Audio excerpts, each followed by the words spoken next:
vi ringrazio dell'invito a parlare oggi qui con voi altri. È un colloquio che facciamo, no? Siamo anche in un numero ristretto così di persone, ma forse viene anche meglio perché così ci concentriamo magari un momento di più su alcuni punti.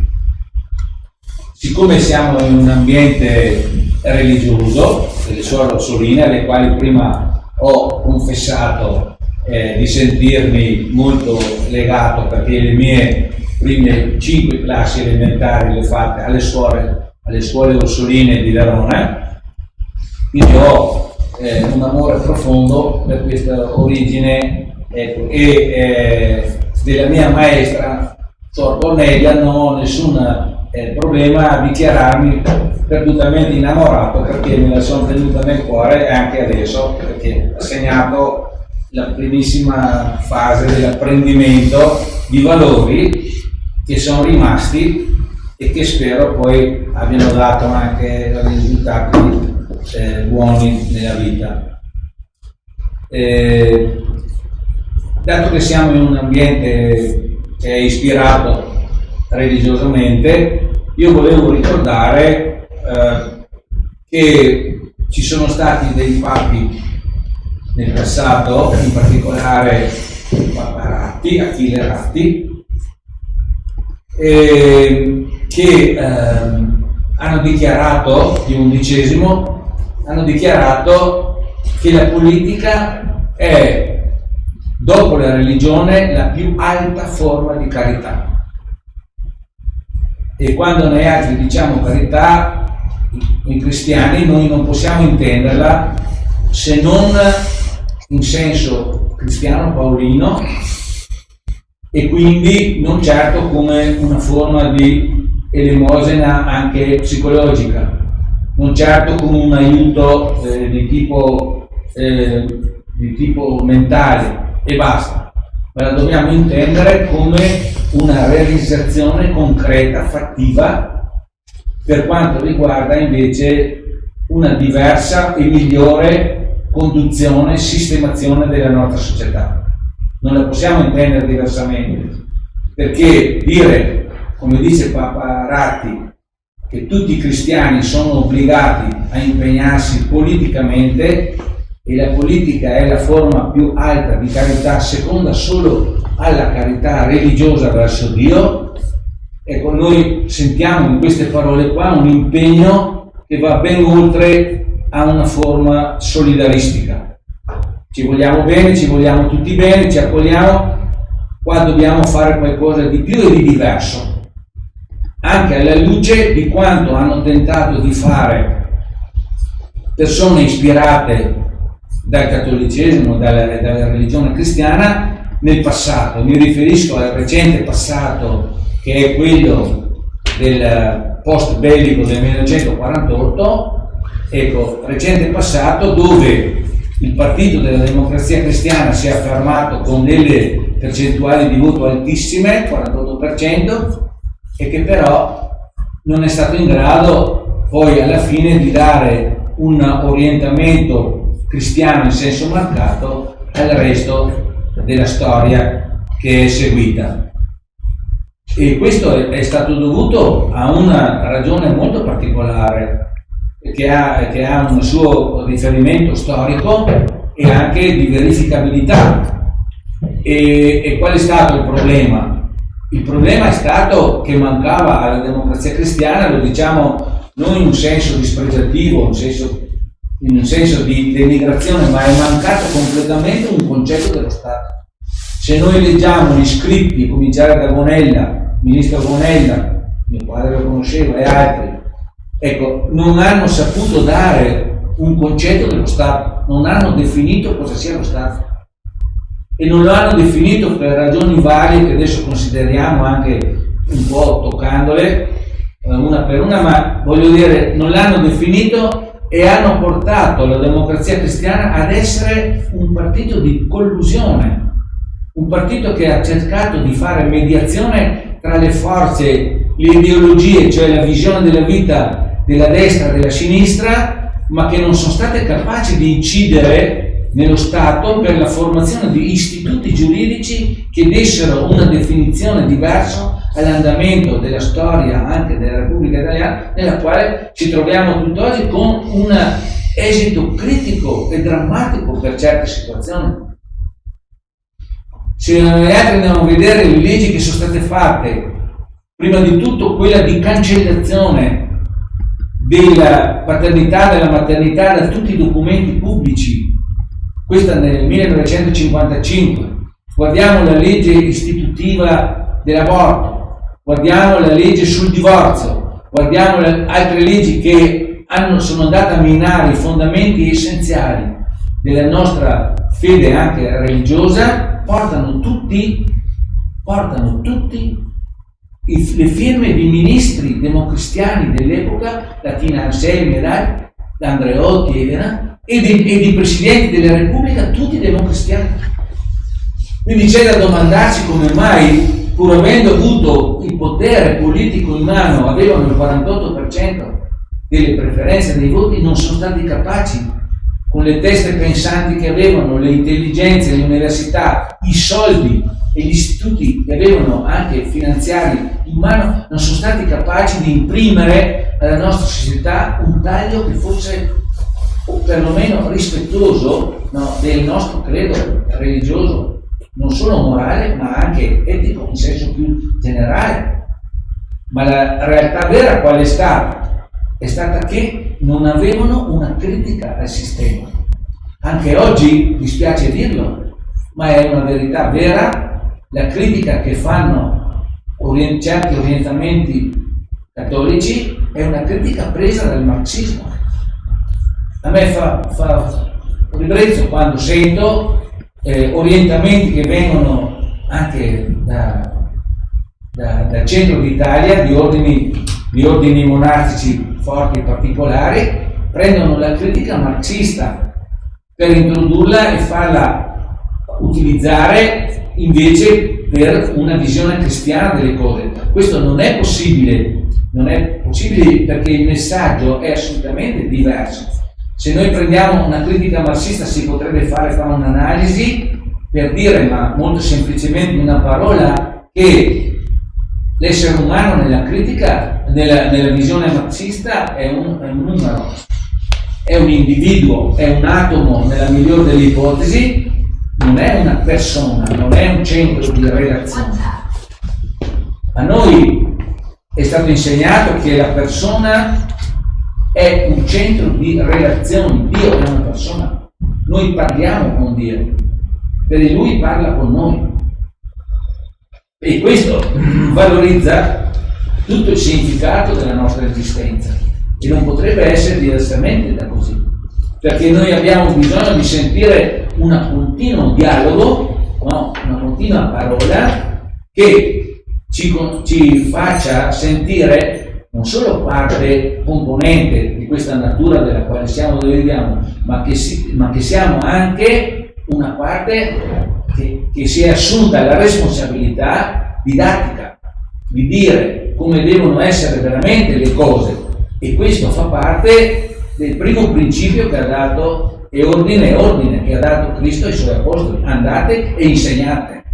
A noi non può venire un insegnamento diverso da questo, e siccome noi lo dobbiamo questo prendere nella sua essenza, nel suo enorme valore, totalizzante valore, noi diciamo non possiamo non essere d'accordo con Papa Pio XI quando dice: guardate che la politica è, dopo la religione, il secondo precetto della carità cristiana.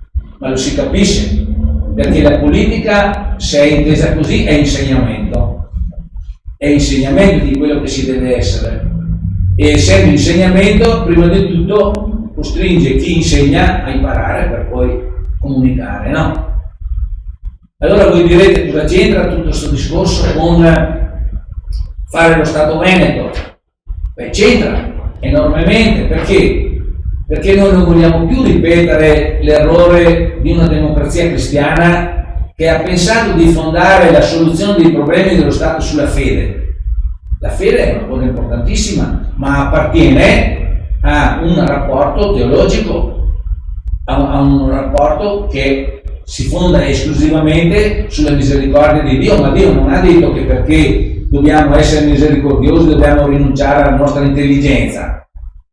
L'intelligenza è anche un dono di Dio, anche l'intelligenza è un dono di Dio.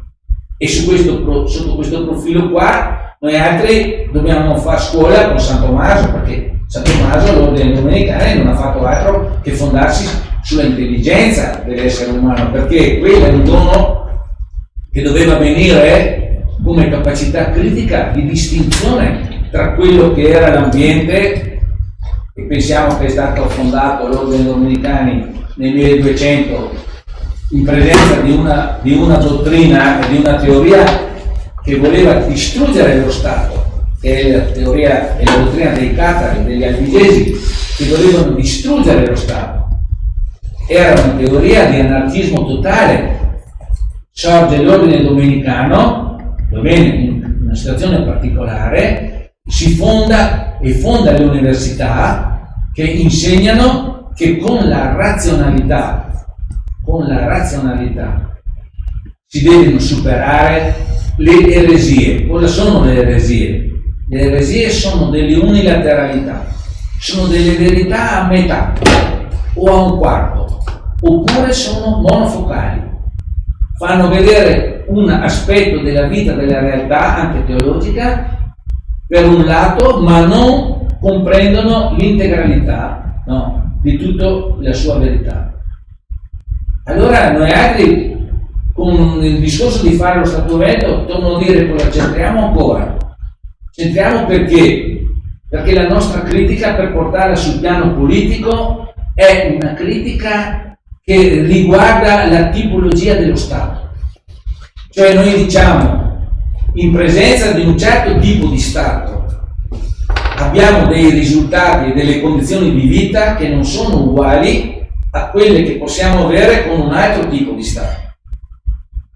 E qua mi riferisco, per fare degli esempi anche più recenti, tuttora anche in piedi, mi riferisco per esempio all'ideologia liberista che ha fondato lo Stato liberale, o all'ideologia marxista che ha fondato lo Stato e poi la dittatura del proletariato marxista, o all'ideologia totalitaria che ha fondato lo Stato fascista e nazionalsocialista, o alle altre ideologie che sono adesso rampanti e che stanno venendo avanti, che sono ideologie del neoliberismo e soprattutto l'ideologia della globalizzazione, perché anche la globalizzazione fa Stato.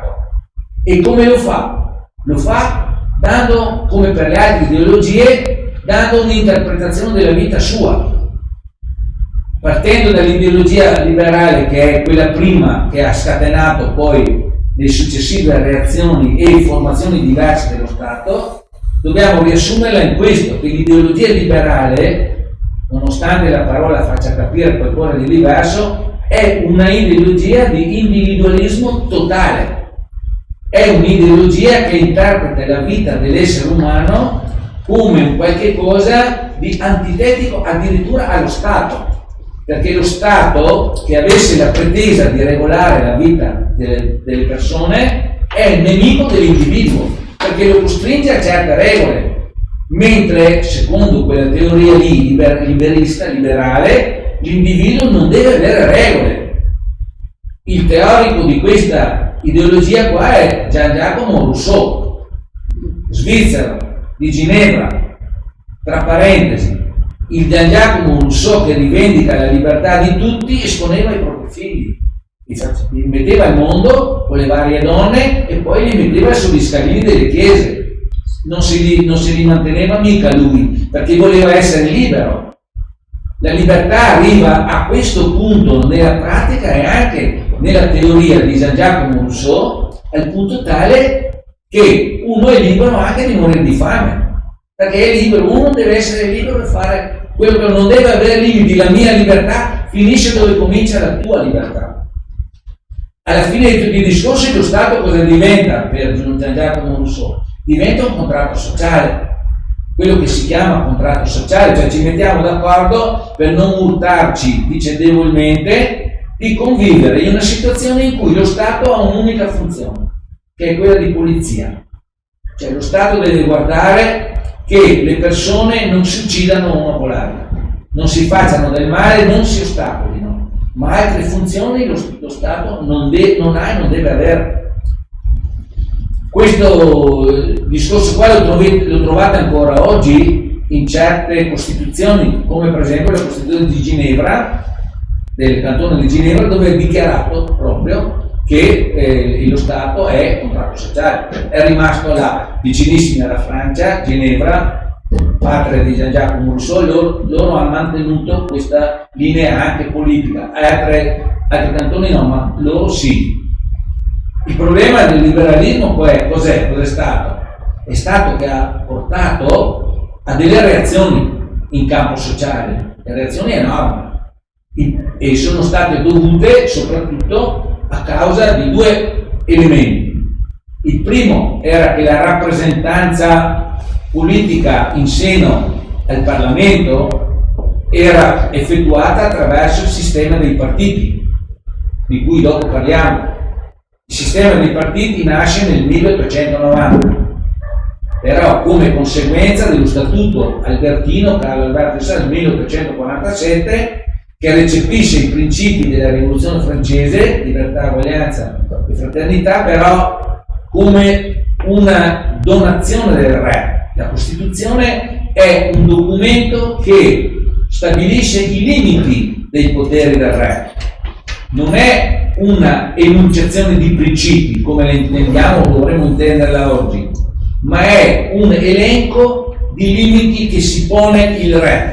Il re regna ma non governa, infatti il governo è scompartito nella forma legislativa, esecutiva e giudiziale nei tre poteri, no? Che però conservano sempre la loro natura e il loro contenuto di potere assoluto, regio, che viene esercitato in modo distribuito in questi tre poteri, ma rimane l'assolutismo del potere regio.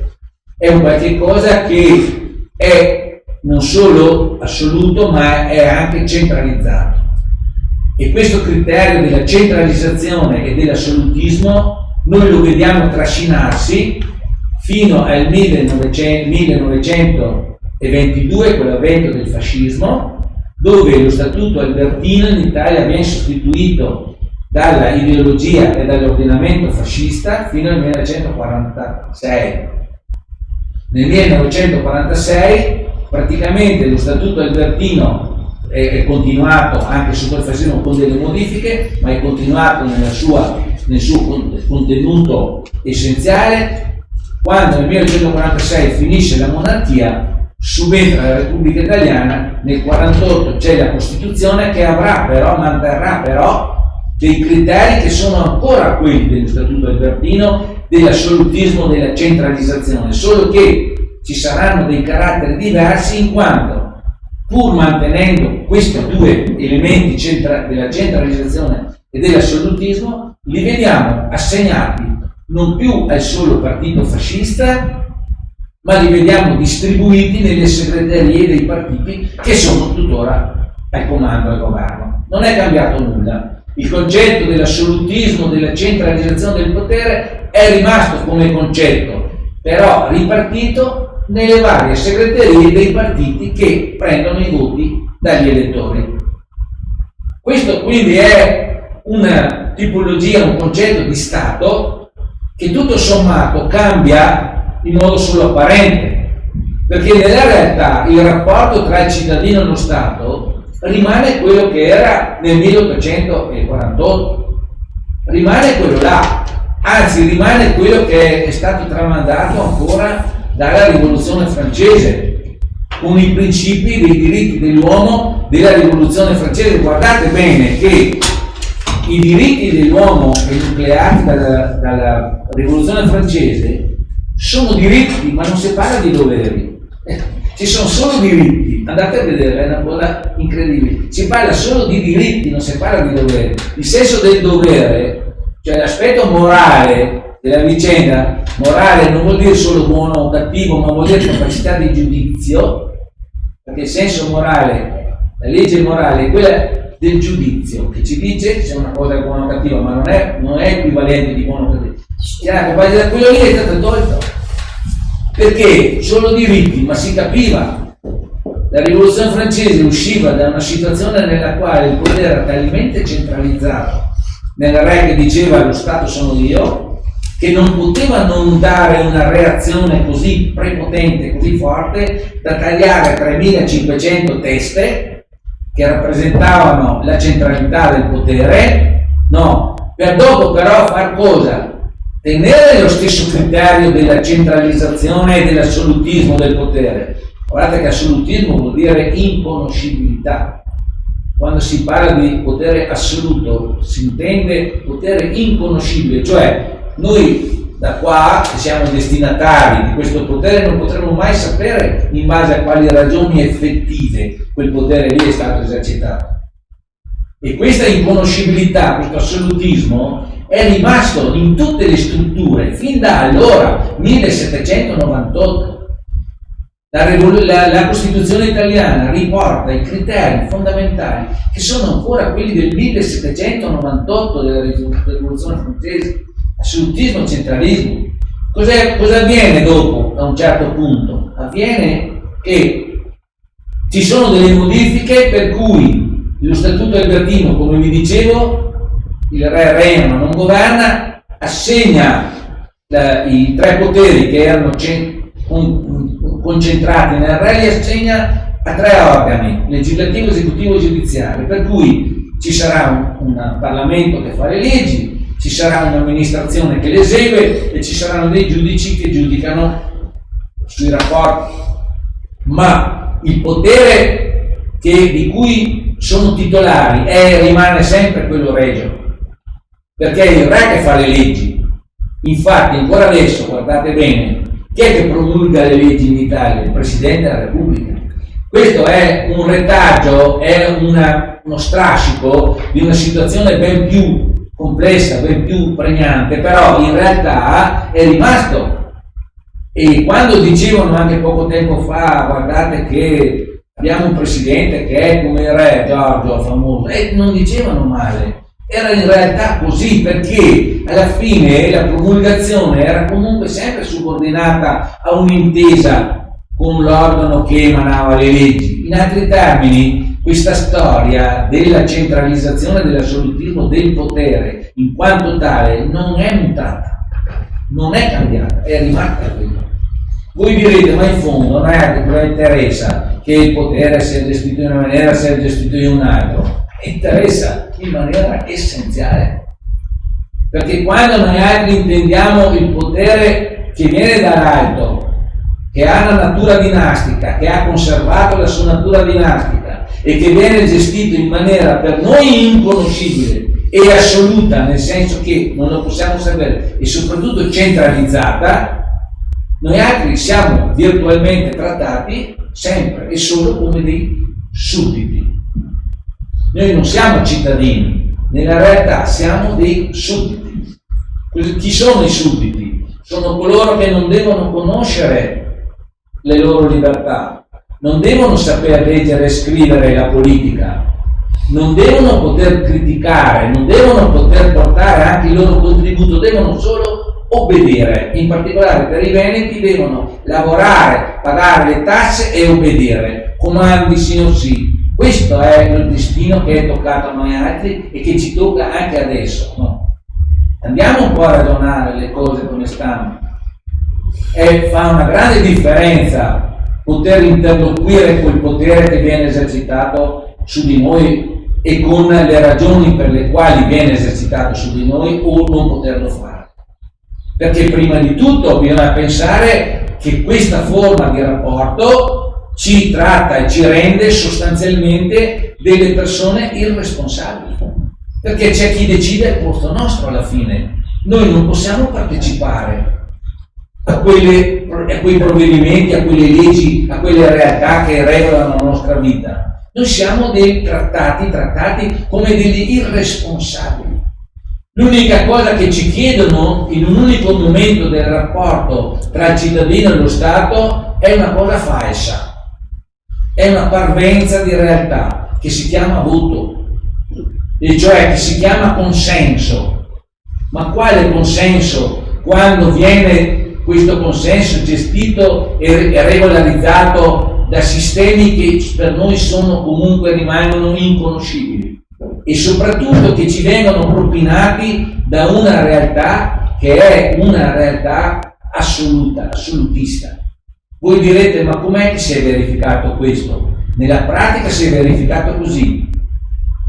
Nel 1922 il sistema dei partiti era stato azzerato completamente dal fascismo. Il fascismo ha sepolto i partiti, tutti. Ha tenuto in piedi ovviamente solo il proprio partito fascista.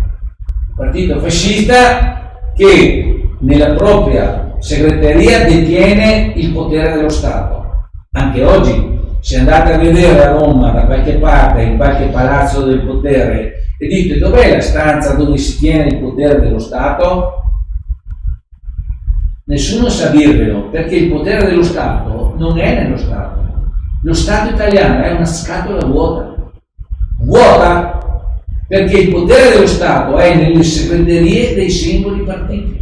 Sono loro che determinano come, quando e in che misura il potere viene esercitato.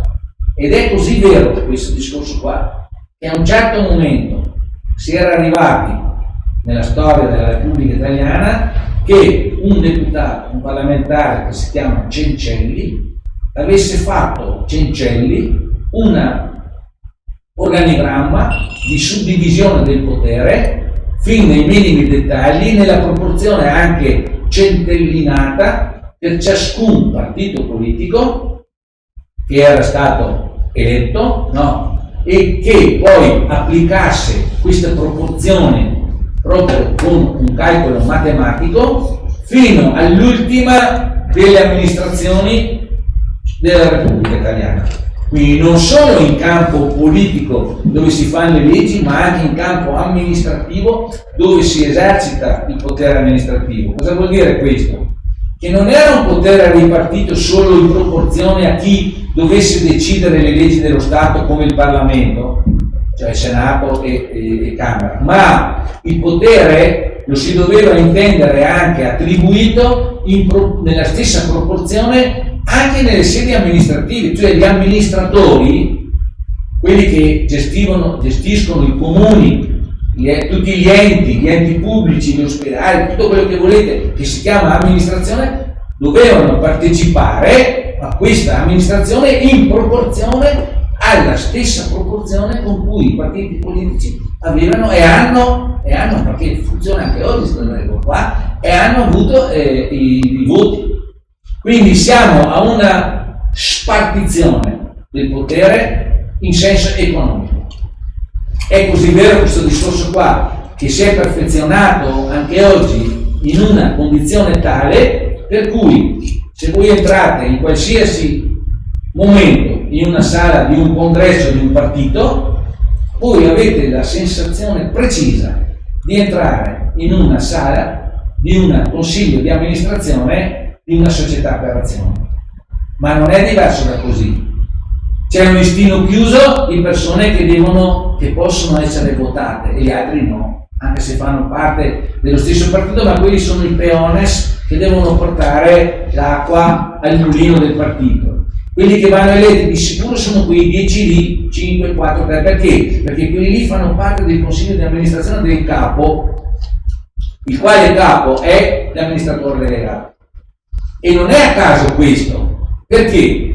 Perché nell'ideologia del partito, dalla sua nascita, l'elemento principale, o anzi il contenuto essenziale, è un elemento di puro interesse economico. Da quando sono nati i partiti, 1890 in poi, hanno coltivato solo ed esclusivamente l'aspetto economico, una visione economicista della vita. Cioè lo scontro tra le destre e le sinistre, tra i liberali, i socialisti, i comunisti, sono tutti scontri che hanno una loro origine e una loro motivazione puramente economica, esclusivamente economica. Tanto è vero questo che dopo il liberalismo, che ha fondato e ha strutturato il sistema dei partiti, quindi della gestione del potere in quella maniera che abbiamo detto, ci sono movimenti che insorgono contro l'opposizione. Perché? Perché la gestione economica alla fine di tutto lo Stato era talmente concentrata in pochissime persone che non poteva durare più di tanto una situazione così senza una rivoluzione che è avvenuta. Quindi si forma a un certo momento il partito socialista che contrasta il partito liberale, per ottenere dei trattamenti anche in campo del lavoro e in campo della vita sociale che fossero più, umani, ma che non fossero solo con trattati gestiti in una visione economicista delle cose, o meglio, che l'economia fosse anche spartita in qualche maniera nelle classi sociali meno abbienti. Sorgono i papi a un certo momento contro una visione esclusivamente comunista o, come si diceva allora, socialista, perché si arriva a questo quasi nel 1917 con la rivoluzione d'ottobre in Russia, dove finalmente, secondo il loro procedere, si afferma l'ideologia marxista. Non tutti i proletari, ma tutti i proprietari, dicono i papi, perché la proprietà privata non deve essere proprietà esclusivamente dell'ideologia liberale, ma deve essere proprietà di tutta la popolazione, in un modo o nell'altro. Oggi la vediamo spartita in mille maniere, azioni, obbligazioni, partecipazioni, altre cose, attività imprenditoriali. Oggi addirittura assistiamo a un fenomeno che ha scalzato via completamente anche il significato dei partiti e della loro esistenza, cioè la scomparsa delle classi sociali. Oggi non abbiamo più classi sociali che portino alla contrapposizione di un'ideologia contro un'altra ideologia, di un partito contro un altro partito, perché l'evoluzione delle cose ha portato alla cancellazione di queste differenze. Tutti fanno tutto e dappertutto. Quindi le classi sociali, come elemento giustificativo dell'esistenza del sistema partitico, non esistono più. La sinistra li sta importando i proletari dall'Africa, letteralmente li sta importando, perché oggi, se non ci fossero i proletari che vengono dalle sponde dell'Africa, il partito marxista comunista, l'ideologia di sinistra non avrebbe più giustificazione storica. Ha bisogno del proletariato, perché quello è il suo humus, il suo fondamento, è nato là il marxismo, come il liberalismo è nato invece sulla proprietà privata portata alla totalità, all'integralità. E allora, dallo scontro di queste due realtà nella storia, ai primi del Novecento, avviene un fenomeno molto particolare per quanto riguarda, il sistema politico e di governo, e cioè il fenomeno del parlamentarismo. Il parlamentarismo è una degenerazione della democrazia. Perché?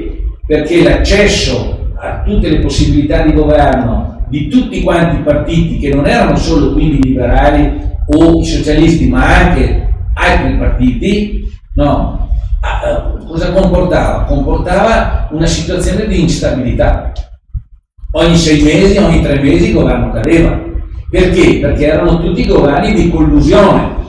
Bisognava che i vari partiti, con le varie loro ideologie, cioè le loro maniere di pensare le cose, ci mettessero d'accordo, facessero delle alleanze che duravano quello che duravano.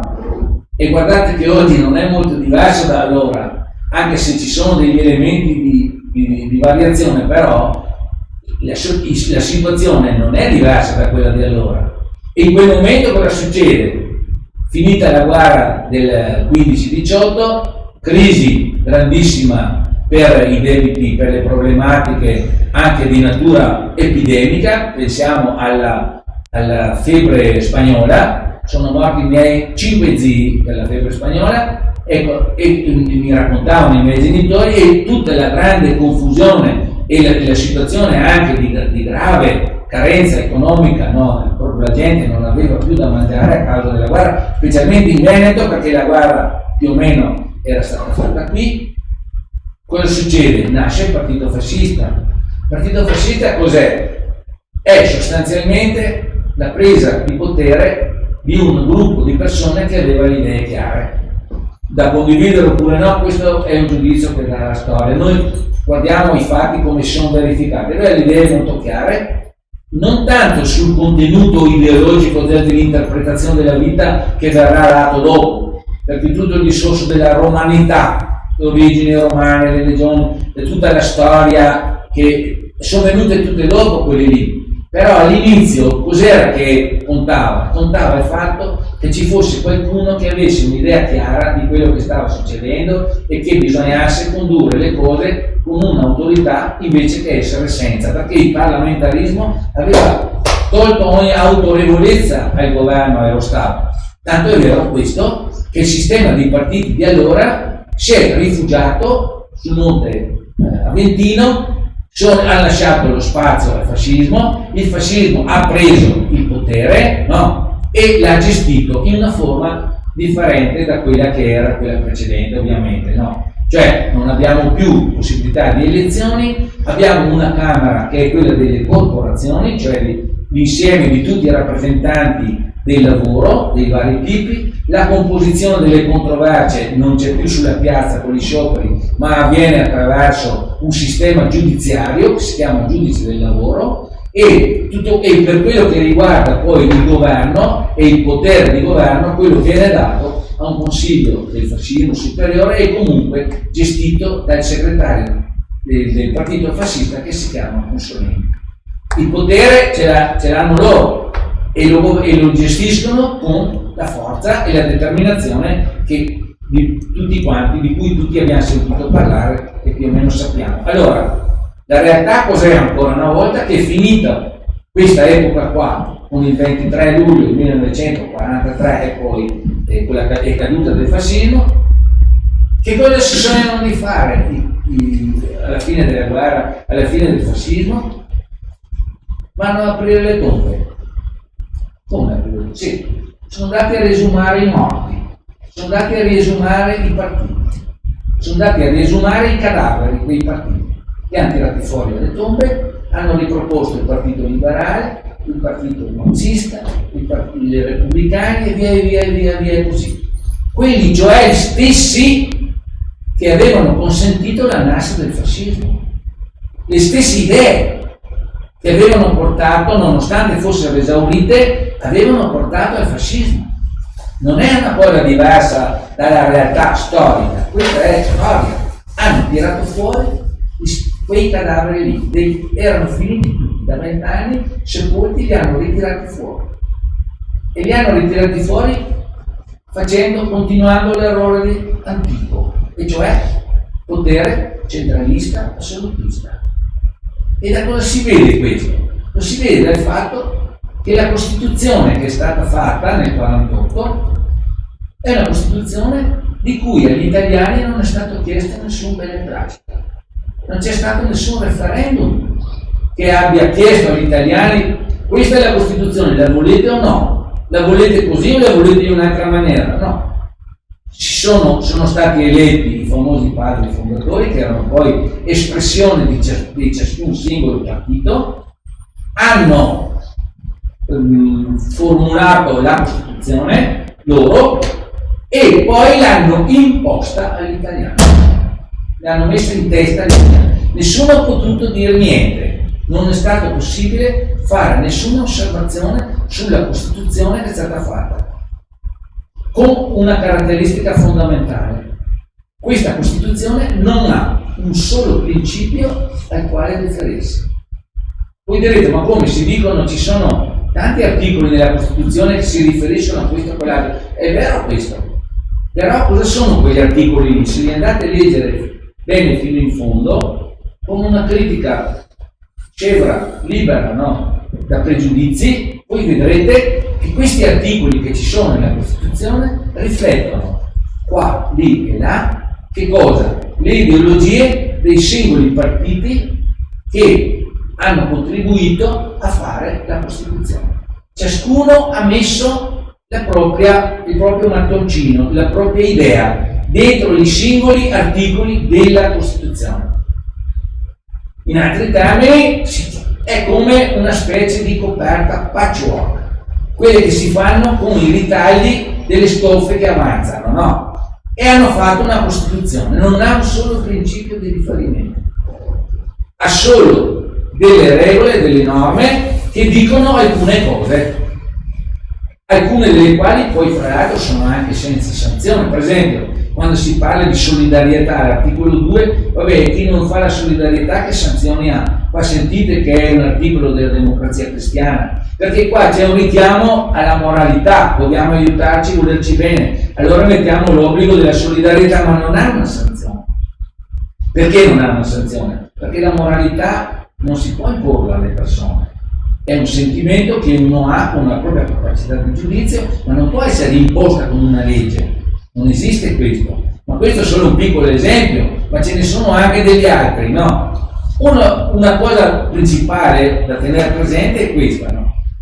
Oltre al fatto che la Costituzione non ha un principio di riferimento, e cioè che dopo aver fatto questa Costituzione qua, per 73 anni, 73 anni, non sono stati riformati i codici.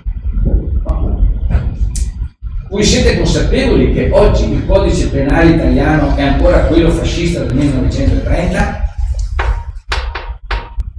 Il codice penale italiano che si usa oggi è il codice fascista del 1930.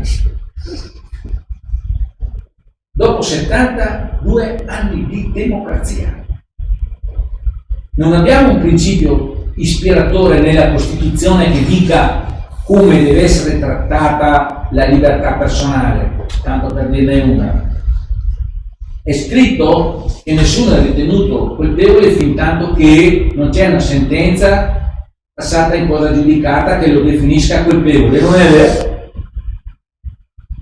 Voi aprite i giornali e leggete il tizio è il delinquente che ha fatto, c'è già un pregiudizio, una predefinizione di una persona in base a una valutazione giornalistica, ma se ci fosse davvero affermato il principio, non si facesse valere che nessuno è colpevole e quindi non è neanche da ritenere colpevole finché non c'è una sentenza passata in cosa giudicata, nessun giornalista potrebbe permettersi di scrivere così. Questo è per fare un esempio, non da poco. Però vi dico un'altra cosa, la carcerazione preventiva, ma com'è mai possibile che una persona rimanga in carcerazione preventiva 7 anni per i delitti più gravi senza che gli venga fatto un processo? Io vi posso dire, perché ho fatto l'avvocato per 40 anni, che un solo giorno di carcere per una persona, un solo giorno, può essere di conseguenze che sono irreversibili nella sua vita. Perché una persona che finisce in carcere un giorno viene violentato, viene bistrattato, viene considerato meno di niente, senza nessuna tutela e senza nessuna garanzia di nessun tipo. Un giorno. Ci sono persone che attendono da 6-7 anni che venga fissato il processo. Siamo in una situazione che non si può dire da terzo mondo, perché là si capisce che possa essere così, perché non c'è un ordinamento giuridico, c'è quella, ma qua l'Italia, la patria del diritto, ma dove? Ma perché una roba del genere? Non ci sono principi. Rifonderemo il danno a che? A una vita rovinata per sempre, a lui, alla sua famiglia, a tutti quelli che sono. Basta, deve cambiare, deve emigrare, che ha avuto un'esperienza, anche se non ha avuto nessuna colpa di nessun tipo. E cosa me ne importa di una riabilitazione che poi quando ci sarà su un giornale, un trafiletto alto così che si rimangia i titoli cubitali che aveva speso per dire che sono un delinquente, che non è vero, no? Un trafiletto alto così, si ricordano di scrivere. Cioè, questi qua sono esempi, guardate, ve li dico così, ma ci sono delle cose infinitamente più gravi di queste, no? E tutto questo è consentito perché? Perché un sistema che si chiama sistema dei partiti non fa le leggi che deve fare.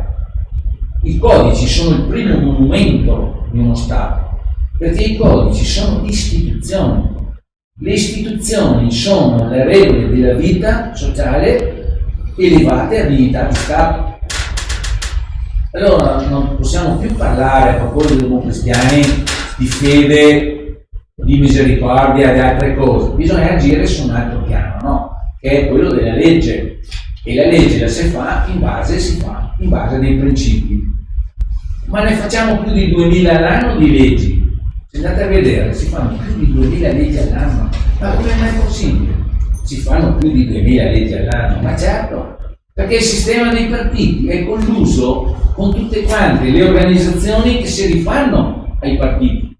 Perché ricordiamoci che sono i partiti delle aziende. Hanno il loro scopo, il loro principale scopo è quello di fare soldi, perché i loro scopi principali sono gli interessi del popolo. Ma dove gli interessi del popolo? Se andiamo a scavare un attimino che corrispondenza c'è tra interessi dei partiti e quello del popolo, parliamo qua per un mese. La realtà vera è questa, no? Che i partiti, specialmente oggi, sono diventati che cosa? Lo erano nella previsione, ma oggi lo sono nella loro realtà, sono diventati un'oligarchia, un comando di pochi. Quali pochi? Quelli che sono a capo dei partiti, alle segreterie dei partiti. E guardate cosa sta succedendo. Questo procedimento, partito dal 1848, no? Nonostante il fascismo, eccetera, è continuato, continua anche oggi, con i cadaveri che hanno tirato fuori dal cimitero dei partiti, continua anche oggi perfezionandosi. Perché? Hanno appena votato con un referendum evviva la cancellazione di 350 parlamentari. Cosa vuol dire questo? Che i partiti al potere diventeranno sempre più corazzati, sempre più tutelati nel loro potere, perché avranno in mano sempre di più e sempre da soli gli strumenti per perpetuare questo potere. Avranno sempre meno persone che li criticano, perché 350 persone le abbiamo mandate via e non potranno più disturbare quelli lì che sono il potere, che si sono consolidati e che si consolideranno sempre di più. Questa oligarchia qua sarà sempre di poche persone. Addirittura quelli che avevano detto 5 Stelle, no, più di 2 mandati non ne facciamo. Le ciliegie si mangiano una alla volta. E qua, a forza di mangiarne, hanno detto che buone che sono, è meglio che restiamo qua, perché qua si pascola, qua si munge. La realtà vera è andato così, in realtà va così. E vi aggiungo un'altra cosa, no? Che non solo c'è un consolidamento oligarchico del sistema dei partiti, per cui si fanno le leggi e se le applicano come vogliono, ma questo impedirà sempre di più un ricambio di coloro che sono al governo e che sono al comando. E si arriverà alla famosa autocrazia, prevista anche questa nell'arco delle situazioni, cioè l'autocrazia è quella, chiamiamola democrazia o potere, che non è una democrazia, è un potere che si autogiustifica. Io sono qua perché ho diritto di esserci, e basta, si autolegitima, perché alla fine sono solo loro. Allora io dico, ma se non occorrevano tutti questi parlamentari per gestire, diciamo così, la vita dello Stato nel fare le leggi, allora questi qua per 72 anni hanno mangiato pane a tradimento, questi 350 in più. Cosa ci stavano a fare lì? Li si poteva togliere anche prima, no? Abbiamo risparmiato, lo dicono, abbiamo risparmiato 8 milioni ogni anno. E fino adesso per 72 anni invece li abbiamo lasciati mangiare 50 milioni, che poi ne hanno mangiati molto di più, ma allora non ha. Ma poi dico, ma per quale motivo dobbiamo tenere anche questi 400 che restano, 100 che ci sono? Togliamo anche quelli, no? Perché mi sembrano ancora troppi. Si potrebbe ridurre ulteriormente, perché poi chi è che decide quanti e quanti no? Facciamo un referendum e chiamiamo gli italiani a dire se sono d'accordo o no di eliminare 350. chi ha informato gli italiani su una situazione nella quale prima si sarebbe potuto e dovuto approvare la Costituzione stessa che prevede questo? Ma se non ce l'hanno chiesto neanche quando hanno fatto la Costituzione, ci domandano adesso di tirar via 350 persone che si sono messi loro. Domandano a noi, ma decidetevelo per conto vostro a questo punto, ci prendete in giro per caso? No. Ci prendono in giro del tutto, ci domandano un'autorizzazione a eliminare o a cambiare una norma della Costituzione di cui non è mai stato chiesto nessun parere agli italiani. Se lo sono fatte, se lo sono dette, no? Siamo veramente presi in giro nel modo più totale e aggressivo, no? Aggressivo, perché la fanno passare come una manifestazione di democrazia.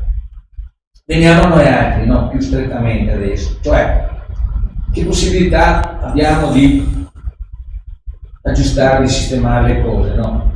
Abbiamo una possibilità.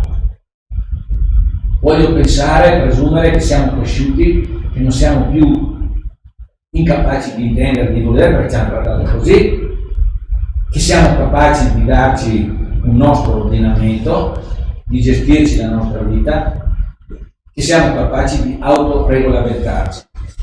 Non mi venite a parlare per mantenere l'unità della Repubblica, non venitemi a parlare per favore né di Garibaldi, né di Mazzini, né di Vittorio Emanuele II, né di Cavour, ai quali faceva schifo andare sotto Firenze del Giulì, perché da Firenze del Giulì faceva schifo andare, non è mai andato. Adesso il presidente del Re di Napoli ha fatto comodo a Cavour. Esatto, però Cavour non ha mai voluto andare giù sul terreno. Anche li ha presi. Certamente, ma certamente, ma siamo d'accordo. Perché, però non venitemi a parlare di tutta questa gente che è chiaramente massone, fa parte della massoneria, dal primo all'ultimo, liberali, e quindi individualisti, e quindi elitari, chi ha diritto di governare solo una ristretta cerchia di persone, no? Guardate che questo concetto qua si è poi trasferito anche ad oggi, vi dico come, e non venitemi a parlare dell'idealità, l'inno di Mameli e di quelle robe lì, perché noi con quelle robe lì non abbiamo niente a che fare. Non le abbiamo storicamente, neanche a Bergamo, ma neanche a Verona, niente del Veneto, perché noi abbiamo avuto, per quello che ci riguarda, 1100 anni di Repubblica Veneta ininterrotta, 1100. Non c'è un'altra Repubblica, un altro Stato nel mondo che sia durata così a lungo, 1100 anni. Erano 400, quasi 500 a Verona, più o meno, no, è una situazione che per quello che ci riguarda ha un presupposto, no, che è fondamentale, di cui ne parliamo un attimo adesso, e che assolutamente intendiamo recuperare come un valore della nostra storia per la nostra continuità. Perché non c'è un'azione, non esiste un'azione che abbia una valenza politica autentica se non perché, va bene, si richiama al passato, perché la massima categoria della storia è la continuità, non è il frazionamento, la rottura, l'interruzione. La massima categoria della storia autentica è la continuità. Ciò che non è nella continuità, pure con le evoluzioni, è fuori dalla storia. Noi non siamo contro l'autorità, noi siamo a favore dell'autorità, ma vogliamo la nostra autorità. Non siamo contro lo Stato, ma vogliamo il nostro Stato. Noi facciamo un discorso che è assolutamente di qualità e di confronto, e diciamo il sistema dei partiti con il suo concetto centralistico del potere non è neanche umano, perché il potere o è democratico, cioè parte dalla base, ed è esercitato dalla base, dal basso, facendosi la propria Costituzione e le proprie regole, e quindi o è un potere partecipato oppure non è democrazia. Qualcosa che mi viene imposto non può essere democrazia. Questa è la torta che la mangi, questa non è democrazia. È una situazione che è abnorme. La democrazia, se la vogliamo rispettare nel suo significato proprio nel suo contenuto essenziale, è partecipazione. Non ho detto quando neanche diciamo siamo 21 territori nel Veneto, compreso Bergamo, Crema e anche Brescia, compresi, e gli altri, Verona, eccetera, eccetera, Venezia, siamo 21 territori. Perché diciamo 21 territori? Perché sono quelli che storicamente, durante la Repubblica Veneta, si sono formati come territori, cioè come stati praticamente. Quando diciamo noi siamo 21 territori, diciamo torniamo ad avere la continuità delle nostre istituzioni. Allora le costituzioni di allora, che non esisteva la parola, però nascevano dal termine istituzioni, perché i territori avevano le proprie istituzioni. Se andiamo a vedere, conosco di Verona, gli statuti del comune di Verona sono del 1136. Verona nel 1136 è uno stato a tutti gli effetti, ai suoi ambasciatori, la moneta, le misure, i rapporti, a tutto. Nel 1136, tutto, c'è tutto. Certo, non nella forma moderna di oggi, ma con le caratteristiche e le coordinate di quell'epoca. Ma se andiamo a vedere Bergamo, andiamo a vedere Venezia, non ne parliamo, Padova, Rovia, hanno tutti i loro statuti che sono cessati, il cui esercizio è cessato nel 1797 con Napoleone, ma Venezia li aveva mantenuti che fossero degli stati veri e propri e che non siano mai stati assorbiti dalla Repubblica di Venezia. Lo dicono le fonti storiche, me ne cito una. Nel 1508 si realizza la famosa alleanza di Cambrai, voluta dal Papa Pio II, se non ricordo male, contro la Repubblica di Venezia. Allora tutti gli stati europei, Spagna, Francia, il Sacro Romano Impero, i tedeschi, tutti contro Venezia. 1508, la Lega di Cambrai. Cominciano le invasioni da parte dell'imperatore di Germania, eccetera, i francesi in particolare, e vengono dentro il territorio della Repubblica. La Repubblica cosa fa? Prende tutti i rappresentanti dei territori, Brescia, Padova, Verona, e dice: siete sciolti dal giuramento, voi non avete più l'obbligo di stare alleati con noi, di stare insieme con Venezia. Scioglie tutti dal giuramento. Perché? Perché se fossero diventati autonomi, meglio, separati da Venezia, non avrebbero subito l'invasione e le distruzioni della Lega di Cambrai. Quindi quell'atto lì, quel provvedimento lì, è un provvedimento che vi dice che nel 1508, già quindi dopo molto tempo che tutti i territori si erano dati a Venezia, i territori avevano conservato la loro statualità, erano stati indipendenti e sovrani, al punto tale da poter anche staccarsi, ritirarsi, avevano la loro personalità statale, statuale. Nessuno di questi territori ha rinunciato, sono stati rimasti tutti legati a Venezia e hanno subito l'invasione da parte dei francesi, da parte dei tedeschi, da parte degli spagnoli, da tutti. Dopo è stata smontata.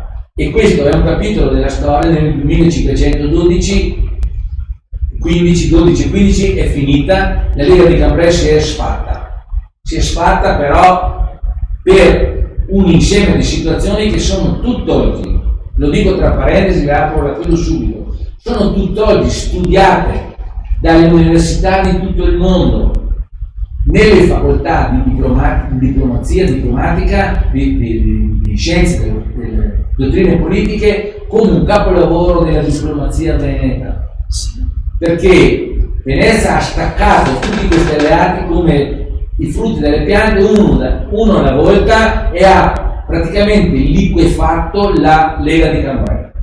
Se voi avete l'occasione di andare nel Palazzo Ducale a Venezia, entrate nella sala del Maggior Consiglio, c'è un grandissimo dipinto con il Doge Loredan, con una spada in mano, Venezia con una spada in mano, che scaccia il toro. Il toro rappresenta l'Europa. e ha scacciato il toro, perché la Lega di Gambrinelli è stata disfatta dalla diplomazia veneta, sono riusciti a scioglierla. Chiusa la parentesi, è da andare a vedere solo per un discorso di richiamo storico, ma anche perché oggi si ripropongono alcuni elementi di quell'evento là. E adesso li vediamo. Per tornare al discorso di prima, non mi ricordo più, era quello relativo soltanto nella reminiscenza storica. E si diceva del sistema dei partiti che noi non lo possiamo più accettare, non lo possiamo più pensare come un elemento formativo del nostro Stato. Parlavi della democrazia. Pensiamo noi, la Confederazione dei Territori Veneti, richiamandoci storicamente ai 21 territori, per dire, certo, sono passati 200 anni, su 1100 anni non sono niente, ma sono passati 200 anni con quello che è accaduto e noi siamo ancora qua a parlarne della nostra storia e di quello che sono stati i nostri progenitori, no? E che hanno fatto. E noi diciamo, prendiamo i nostri territori così come ci erano stati occupati all'epoca, riprendiamo con una visione moderna e soprattutto che guardi al futuro, riprendiamo una collocazione, una risistemazione per una forma di Stato diversa, di cui adesso diciamo. Allora, prima di tutto la base è quella storica, perché la continuità abbiamo detto che è la massima categoria della storia. La prendiamo come base, però di nuovo cosa facciamo? Alla luce dei tempi, di nuovo prendiamo a modello invece la Confederazione Svizzera, perché è quella che nel tempo, nonostante tutto, ha conservato degli aspetti che per noi altri sembrano fatti su misura. Però mi riferisco solo a un ordinamento generale, cioè praticamente alla cornice del loro ordinamento giuridico, non tanto ai contenuti, non tanto troppo ai contenuti.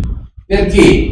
Perché l'ordinamento svizzero ha, diciamo, una fissa, che è quella della libertà che però non tiene conto di alcuni fondamentali veneti che sono per esempio quelli della comunità.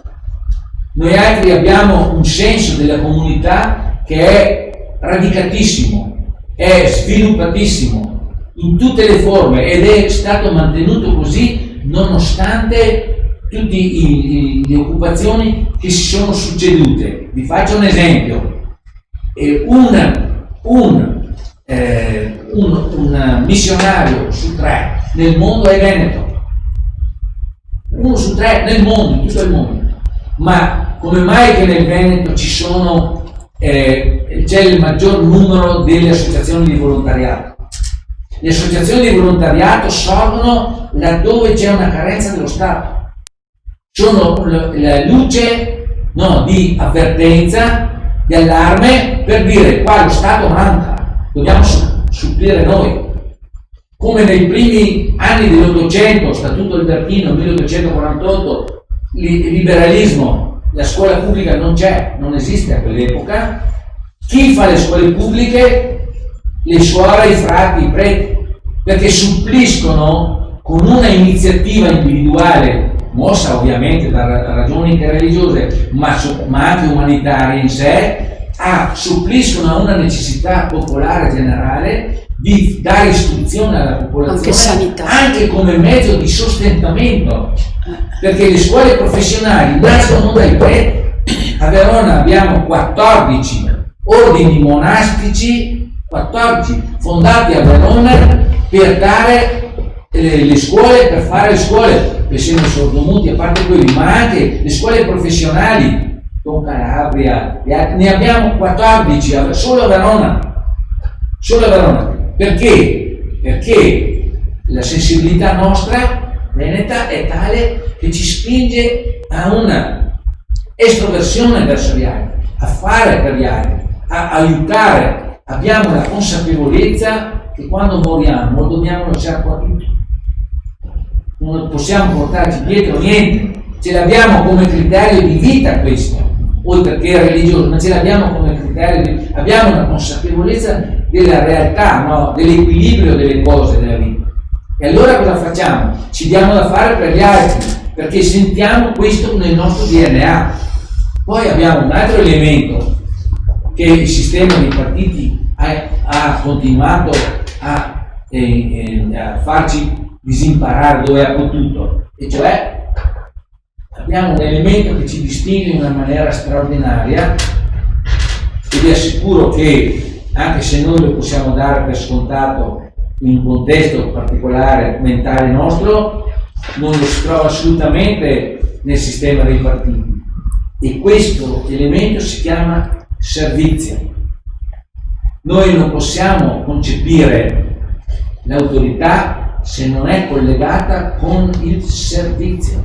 L'autorità ti viene data perché devi svolgere un servizio, non con una commenda, un beneficio dal quale puoi ricavare una utilità.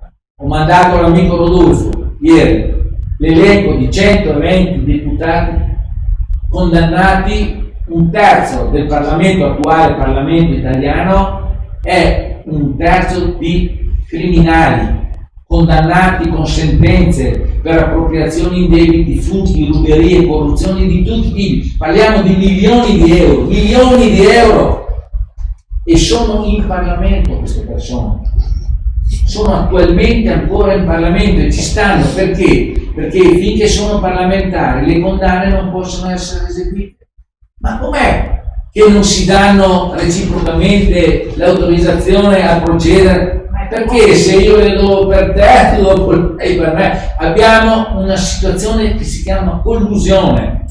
Anche i contrasti politici tra le varie idee non ci sono più, perché hanno tutti la convenienza a mantenere, a rafforzare l'oligarchia. Veniamo di nuovo a noi. La democrazia la intendiamo solo se parte dal basso. Il nostro progetto di costituzione territoriale e poi anche quello federale di cui diremo, il nostro progetto di Costituzione federale presuppone che sia portata a conoscenza di tutta la popolazione e che tutta la popolazione dia il proprio parere, cioè con un referendum obbligatorio, come in Svizzera. In Svizzera i referendum sulle costituzioni territoriali e confederali sono obbligatori. Non vediamo se perché la facciamo noi, dopo se tu sei andato al mare intanto la approviamo. No, il referendum è obbligatorio. È chiaro che, come dicono anche loro, non tutta la popolazione partecipa ai referendum.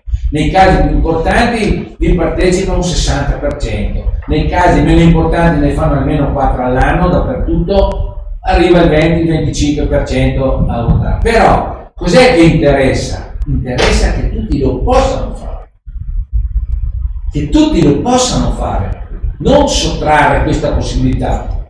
Pensate che non hanno neanche una Corte Costituzionale, ma come? Ci sono le leggi e non c'è un giudice sulle leggi? No, non c'è, perché chi giudica sulle leggi sono ancora i popoli, le popolazioni.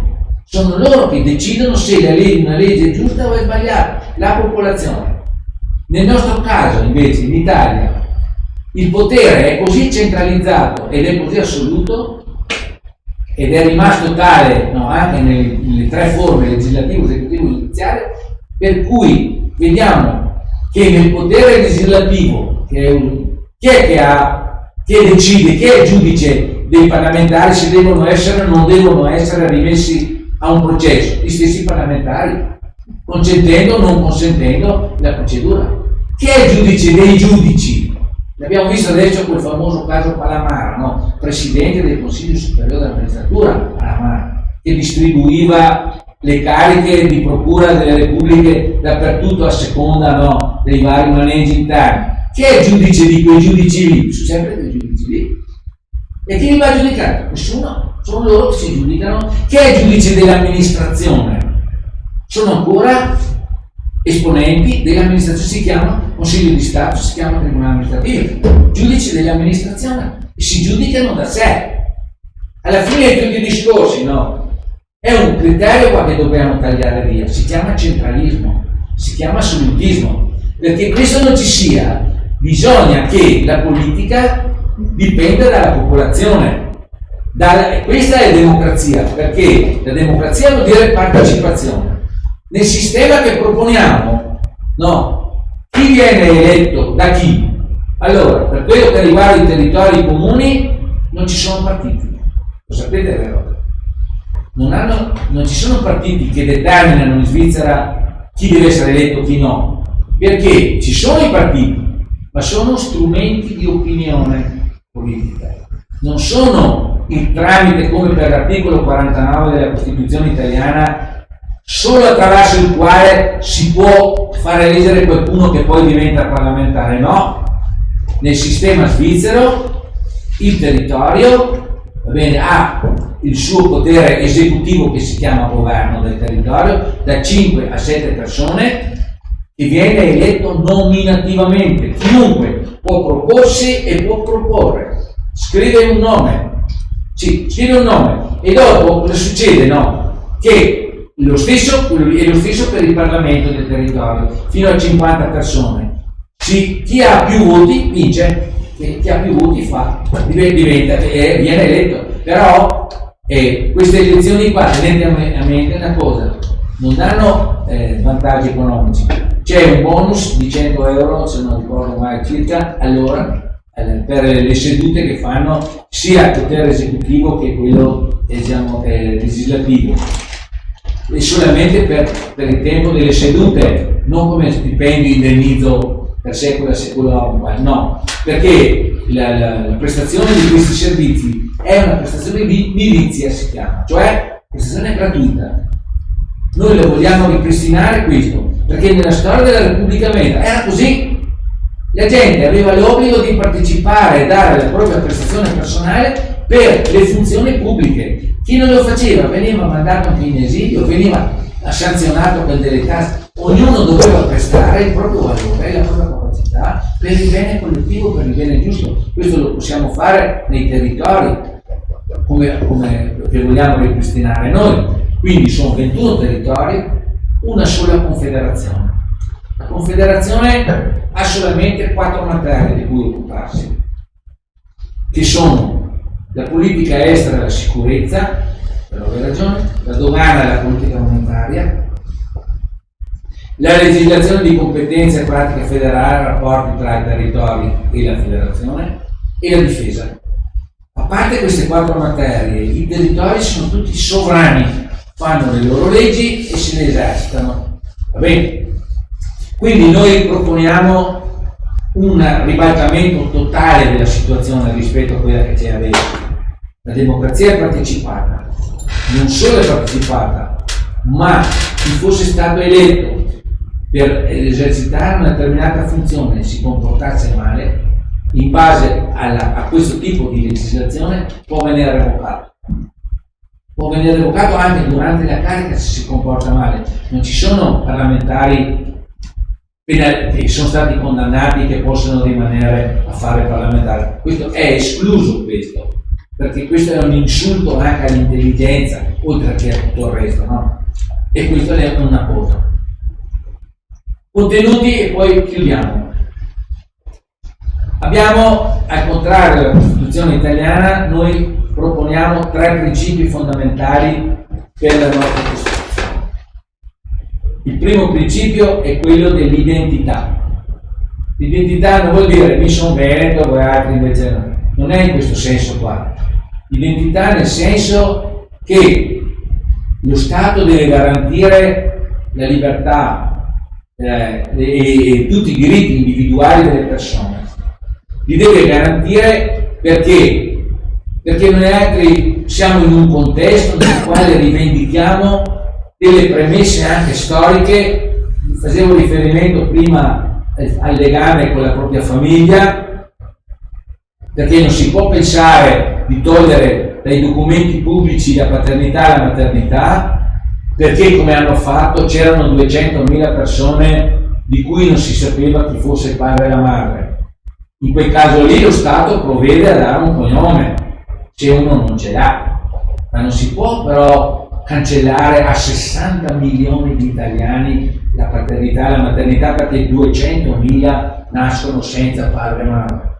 Questa è una cosa abominevole, questa qua, perché il fatto di ricollegarci alla paternità e alla maternità vuol dire ricollegarci alla nostra storia, ma non solo a una storia così, va bene, che sia un elenco di chi è venuto prima di noi, ma vuol dire le loro fatiche, le loro sofferenze, vuol dire tutta la trafila che hanno fatto nella vita, non solo per mantenersi, ma anche per procurare alla società nella quale viviamo dei veri e propri tesori, che non sono solo quelli artistici, ma pensiamo per esempio alle invenzioni. Noi abbiamo una stratificazione di scoperte, che siano commerciali o anche imprenditoriali, che sono di una validità insuperabile. Le abbiamo buttate tutte dove? Nella emigrazione, nel fare emigrare intere aziende all'estero, perché questo sistema di partiti qua carica talmente di imposte le persone che lavorano da costringere a portare, a dislocare all'estero le attività produttive, regalando a popolazioni che non hanno assolutamente mai fatto nulla del genere, regalando il patrimonio di esperienze e di fatiche e di sudori e di sacrifici delle nostre famiglie, di quelli che sono venuti prima di noi, va bene, senza avere nulla in cambio, perché non si improvvisa niente nella storia. Tutto quello che è stato fatto è alla fine l'esito di una stratificazione storica, e questo si chiama cultura, cioè è la conclusione definitiva su determinati aspetti della vita che alla fine di un'epoca, per uno Stato, per un territorio, per una popolazione, si sono venuti a focalizzare, a definire. Il modo in cui mangiamo, in cui vestiamo, in cui ci rapportiamo, sono cultura. Non solo i quadri attaccati ai muri, che anche quelli è cultura, ma anche la visione dei rapporti, la visione della situazione tra lo Stato e anche le persone. È cultura questa. Ce l'hanno distrutta tutta. In nome di cosa? Di un'economia che è fine a se stessa e che ritorna adesso sotto la forma del neoliberismo che si chiama globalizzazione. Si chiama globalizzazione.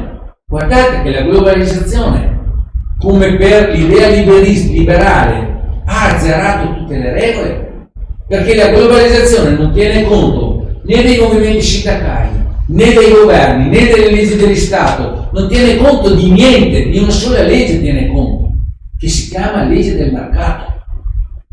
Noi siamo oggetto della legge del mercato, ma non lo siamo per modo di dire, lo siamo anche fisicamente, proprio fisicamente, carne e ossa. C'è un mercato degli organi fiorentissimo. Com'è mai possibile che in Italia spariscano 1800 bambini all'anno?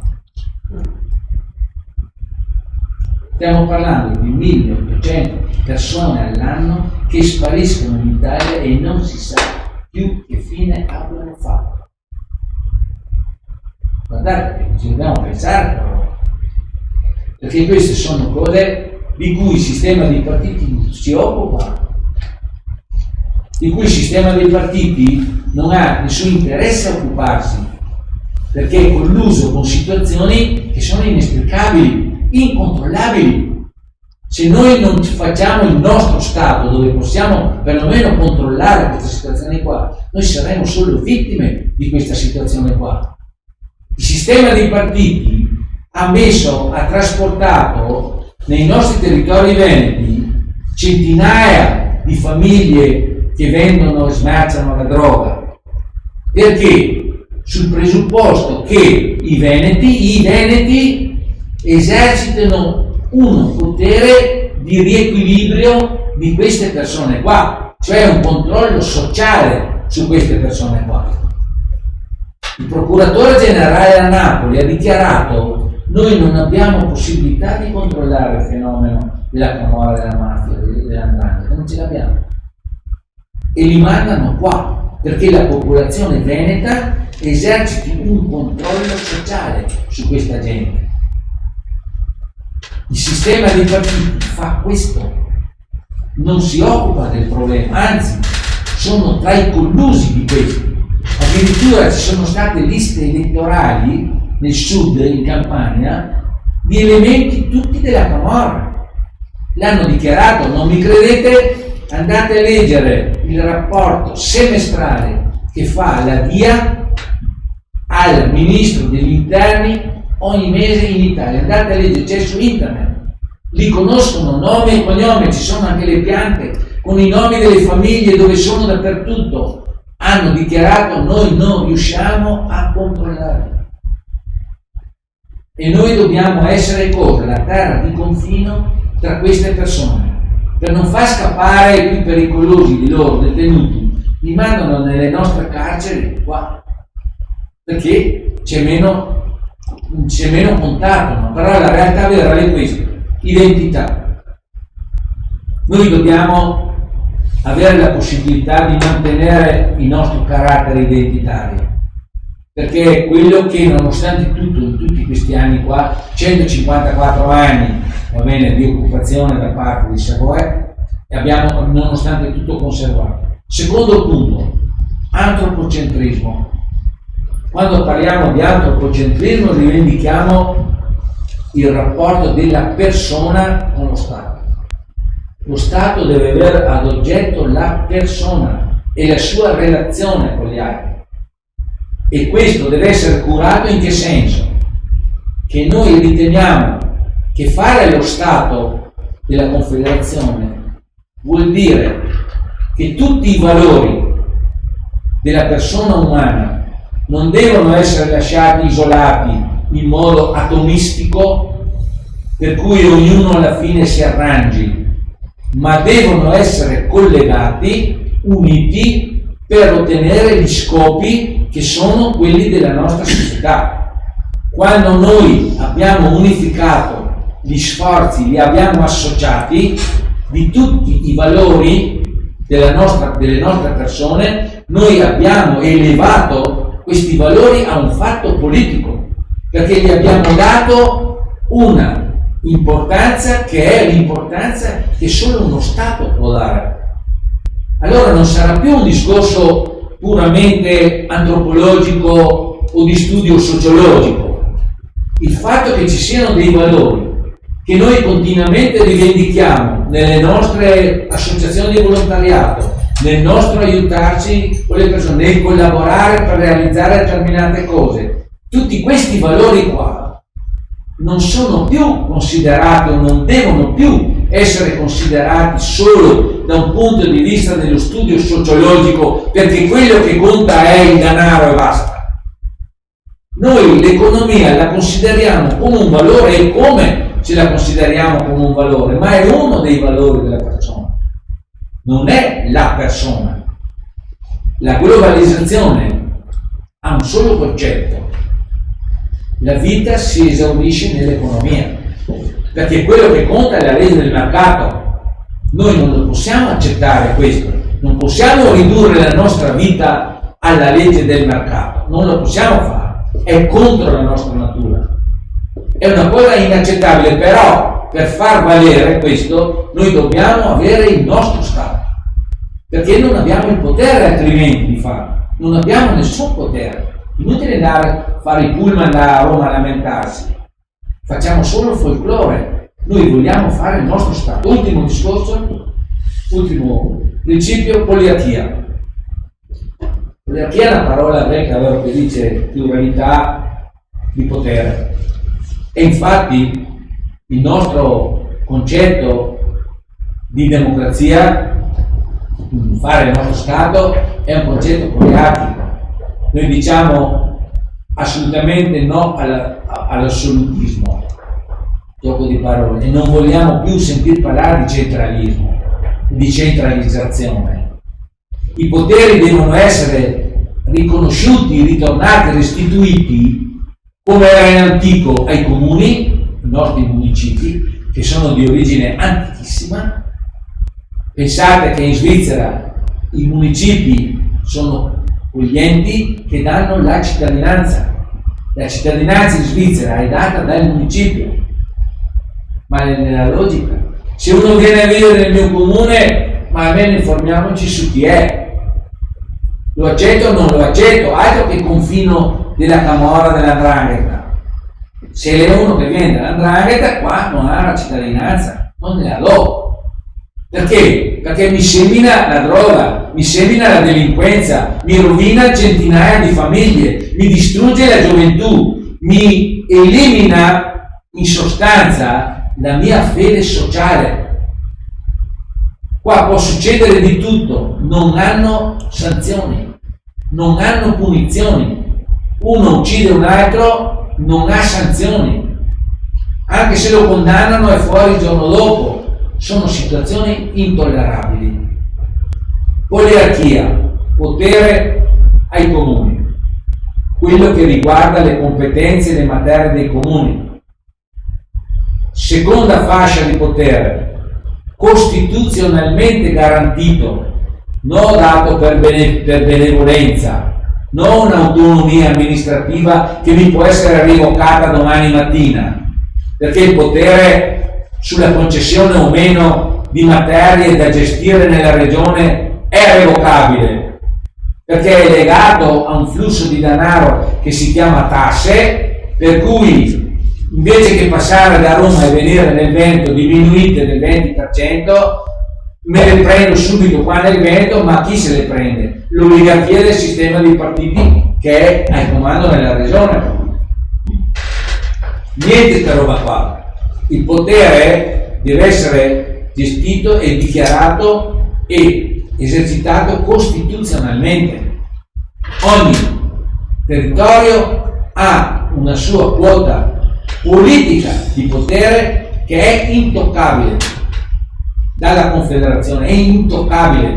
La Confederazione ha le sue competenze, i territori hanno la loro competenza, perché i territori sono veri e propri stati, con tutte quante le loro prerogative, non sono delle province, sono degli stati. Terza fascia di potere, quello della Confederazione. Abbiamo già sentito, no? La Confederazione gestisce 4 materie solamente, che sono materie di natura generale, no? Che non potrebbero, diciamo, non essere gestite da un'unica entità, anche se è controllatissimo questa gestione, perché se andiamo a vedere fino in fondo come è congegnata, i territori hanno poteri, no, di verifica della gestione, perché la popolazione ha, oltre al potere di referendum, ha anche il potere di iniziativa legislativa, può proporre leggi, ma con i poteri di referendum la popolazione può anche vietare alla Confederazione di fare accordi all'estero, perché è sempre il popolo che decide in questa maniera qua. Quindi il potere politico è ripartito in 3 fasce: comunale, territoriale e il potere della Confederazione. Questo è il nostro programma e naturalmente oggi abbiamo detto una parte delle cose perché ce ne sarebbero molte, però non bisogna approfittare, perché sennò voi altri mi temo tutto qua. Viene da Verona e ci viene di sì. La sostanza e la conclusione del discorso è questa qua. Noi, per concludere, pensiamo di riprogettare lo Stato trasferendo il potere politico dalle mani solamente dei partiti invece a una distribuzione costituzionale al popolo, e lo possiamo fare solo se i territori decidono di farlo. Ci vuole una maggioranza qualificata, almeno il 50+1% del territorio. Tra un poco proporremo uno sviluppo di questa enunciazione dei programmi. Arrivare fin qua, credetemi, anche dalle altre parti dove siamo andati, anche nell'incontro che abbiamo fatto ieri in Vicenza, è stato oneroso, però abbiamo sentito che la gente avverte la necessità di questo, perché avverte il bisogno di un orientamento che sia conforme alla nostra storia, alla nostra indole, al nostro modo di vedere le cose. e che abbia soprattutto un programma preciso. Noi lo forniamo. Abbiamo il telaio, che è l'ordinamento svizzero, abbiamo i nostri contenuti veneti. Noi riteniamo che questo sia un progetto fattibile, perché riflette sotto il profilo dell'ordinamento un esempio che è già vitale, vivo, vegeto, attuale e positivo, perché la Svizzera in effetti dice questo. Abbiamo tutta una nostra storia da poter mettere dentro questo progetto in maniera tale da dare un corpo che sia conforme al nostro modo di sentire. Ultima cosa, abbiamo bisogno, ultima ma non per importanza, abbiamo bisogno del vostro aiuto, perché abbiamo bisogno che voi altri vi facciate un po' come dei missionari, tanto per stare in tema, dei missionari di questo messaggio qua, e che facciate vedere, diffondiate, costituendo, allargando l'idea del territorio, portando la conoscenza anche delle altre persone, facendo conoscere anche la Costituzione territoriale che abbiamo già preparato per facilitare le cose e che ha bisogno solamente che venga integrata con eventuali elementi specifici di Bergamo e del territorio attorno a Bergamo. Però per quanto riguarda anche questo il suo telaio, generale, l'abbiamo già fatta, c'è già. Questo non vuol dire che deve rimanere così, perché alla fine la Costituzione dovrà essere approvata con referendum del territorio di Bergamo. Quindi abbiamo bisogno del vostro aiuto perché riteniamo che sia possibile realizzare questa cosa qua. Quindi se voi vi attivate, contattate persone che conoscete e le portate a discutere, a trattare di queste cose qua, e avete bisogno che magari veniamo anche in un altro momento a illustrare anche agli altri amici questo progetto, poi veniamo molto volentieri. Va bene? Posso dire una cosa? Tutto quello che ho sentito e io lo trovo veramente molto interessante dal punto di vista dell'essere più autonomo. Sì, indipendenti. Esatto. Però mi vengono due domande, perché per quello che conosciamo, non so anche altri, ne sono arrivate una parte. Uno, prendendo l'esempio della Svizzera, che è fantastica come si gestisce, a me arriva un pensiero che è quello collegato alla finanza. Sì. La Svizzera è un capolavoro del mondo. Sì. Quella è intoccabile dal resto del mondo, non la toccherà mai nessuno. Ma noi? Parla di finanze? Certo. In che senso? Cosa vorrebbe dire? Che tutto il mondo, i grandi capi, tutto il mondo inteso come popolo, sì, dai grandi poteri, hanno i loro capitali in forma protetta. Non solo lì. No, però lei intende che loro sono intoccabili e quindi esatto. protetti, ma noi Allora, abbiamo le esatto, lei intende che la Svizzera, per quel concetto di cui parlava lei, è intoccabile, quindi è ancora in quella situazione perché è a vantaggio di tutti che sia in quella situazione. Dici, noi, secondo lei, dice, non siamo nessuno, quindi siamo aggredibili perché non c'è una motivazione per cui difendersi. Per quanto riguarda la nostra possibilità produttiva e finanziaria, partendo dall'interno, il Veneto, includo anche Bergamo, abbiamo il più alto prodotto interno lordo pro capite in tutta Europa. Cioè il Veneto ha una capacità produttiva individuale superiore a qualsiasi altro Stato in Europa, anche della Svizzera. Il fatto che la Svizzera abbia sia un deposito di capitali esteri, questo è un discorso che non riguarda il suo prodotto interno lordo. No, ok, però intendevo questo, visto che noi sappiamo, almeno con le conferenze che abbiamo vissuto in passato, abbiamo cominciato a sentire qualche anno fa, quindi che ci hanno aperto un po' le orecchie e la mente sul fatto di essere assolutamente parte del popolo sovrano, quindi noi siamo un popolo che era sovrano una volta, oggi non abbiamo perduto la sovranità. Perfetto, ma dal dire al fare c'è di mezzo un mondo. Sì. Ok, quindi facciamo finta che siamo tutti uniti e d'accordo e diciamo vabbè, partiamo e facciamo. abbiamo una famiglia americana sopra che mette tanto ovunque. Sì. Perché come la scavalchiamo? No, non scavalchiamo. Allora, noi non scavalchiamo. Allora, l'atteggiamento deve essere sempre un atteggiamento, diciamo, di astensione, no?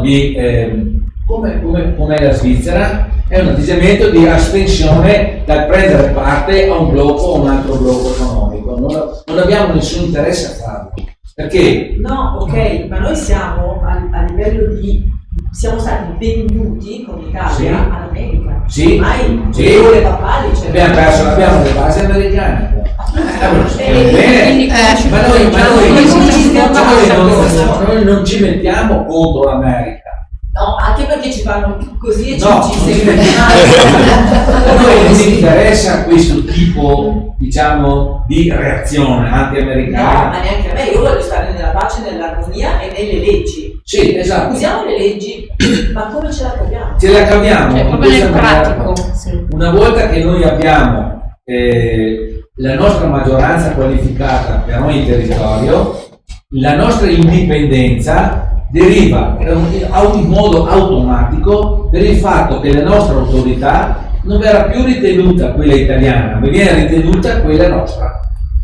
La nostra. Perché è un passaggio indolore e incolore questo qua. Non ci si rivolge più all'autorità italiana, ci si rivolge alla propria autorità, di fatto. No, questo lo capisco. Allora, a cominciare da una cosa sola, a cominciare da non andare più a votare. Perché? La votazione è la legittimazione dell'occupazione italiana.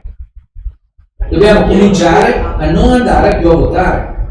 Io capisco, però noi non lo dobbiamo più fare se vogliamo la strategia. Come noi non andiamo a votare per le elezioni francesi o americane, non votiamo più per le elezioni italiane. Ok, ma fino a quando siamo dentro nello Stato Italia, cioè prima bisogna costituire un altro Stato. No, si costituisce di fatto. Fino a quando siamo nello Stato Italia, Allora, siamo sotto il Parlamento italiano. lo Stato Sì, però a maggior ragione lo avvalliamo tutte le volte che andiamo lì, quindi è un controsenso rispetto a quello che vogliamo fare. Se vogliamo costruire un nuovo Stato non possiamo contemporaneamente avvallare continuamente il vecchio Stato. Ecco, solo quello. Già è un messaggio che diamo al nuovo Stato, non andiamo a votare, gli stiamo già dando un messaggio che stiamo preparandoci per fare il nostro di Stato. Cioè mentalmente c'è anche questo di concetto. Avviene per gradi. Allora abbiamo, quanti sono? 1, 2, 3, una decina di trattati internazionali, non leggi, trattati internazionali che dicono, firmati dall'Italia, che dicono il diritto dei popoli alla statualità è intoccabile, ogni popolo ha diritto alla propria statualità. Hanno tentato di far credere che il popolo veneto non sia un popolo, però nelle leggi costituzionali, per esempio sulle istituzioni della regione Veneto, dicono il popolo veneto ha diritto al proprio autogoverno. Cioè praticamente si viene ad affermare un concetto di contenuto che fa di noi un riconoscimento che siamo un popolo. Quindi cosa dobbiamo fare come popolo? Bisogna che pensiamo che dopo il 2010 è intervenuta una normativa di abrogazione dell'annessione dei territori veneti allo Stato italiano. È il decreto legislativo 212 del 2010, dice i territori veneti non fanno più parte del hanno tentato in tutte le maniere di diminuire e di scavalcare il significato e la portata di questo, però la realtà rimane. Cosa fa una popolazione quando non è più parte di un altro Stato? Si dà la propria autorità. Sì, ma perché l'hanno fatto? L'hanno fatto perché? Io penso, dicono che l'hanno fatto per un errore, però è entrata nel calderone di non so quante migliaia di leggi che siccome erano vecchie le hanno cancellate. C'è un decreto legislativo 3300 del 1866 e l'altro di convalida del 1867, ve lo dico qual è più precisamente, che dichiara abrogata la legge di annessione dei territori veneti dall'Italia. È il decreto legislativo 212 del 2010 e la legge di conversione 1841 del 67, state abrogate. Quindi di diritto i territori veneti non fanno più parte del Chi lo territorio. sa questo discorso? No, non so. Quanti lo sanno questo discorso? Beh, noi l'abbiamo diffuso dappertutto, non lo hanno pubblicizzato. Chiaramente. Il Lo fatto so, non si mangiano questi loro. Pensa che il sistema dei partiti abbia l'interesse a pubblicizzarlo, no? Ci sono d'accordo su Ma tutto il loro discorso che ha no, fatto. però lo Stato Veneto sì. Sì, noi abbiamo. Ma siamo noi. Martin. Ecco, infatti lo stiamo facendo. Semplicemente chi ce lo lascerà fare? Ci saranno degli infiltrati, saremo degli ridipolizzati, TSO, certo. tutti i TSO e quant'altro, nessuna pubblicità. Insomma, se vogliamo vabbè. l'indipendenza ce la dobbiamo guadagnare. No, ma come fate a credere in queste cose? Come fate a credere? Ho capito? Beh, ma se partiamo dal presupposto, esatto, se partiamo dal presupposto così, allora andiamo tutti a casa e aspettiamo che ci vengano a fare i vaccini. Cioè, voglio dire, teoricamente il concetto è questo: se crediamo in qualcosa che per noi è giusto, tra virgolette, dobbiamo usare, è un termine sbagliato, ma è la realtà, combattere, ma non combattere fisicamente, combattere con quello che possiamo utilizzare, cioè le nostre forze, le nostre armi, che sono, voglio dire, anche solo la conoscenza. Infatti è quello. Volevo chiedere una cosa, quindi se non ho capito male, quello che è lo Stato Veneto è un po' come la Val d'Aosta che ha la sua, è uno Stato autonomo, o come il Trentino Alto Adige. Che è? No. Non è così. Il Trentino Alto Adige ha uno statuto speciale che è oggetto di un trattato internazionale, tra l'altro l'Italia. Ok. Allora, alla fine della guerra, il Trentino Alto Adige stava tornando a essere tornato austriaco. De Gasperi e Gruber dall'altra parte hanno fatto un accordo, hanno detto l'Italia consente all'Alto Adige di trattenere i 9 decimi delle imposte e di farsi una legislazione regionale e soprattutto provinciale, in particolare per Bolzano, sua.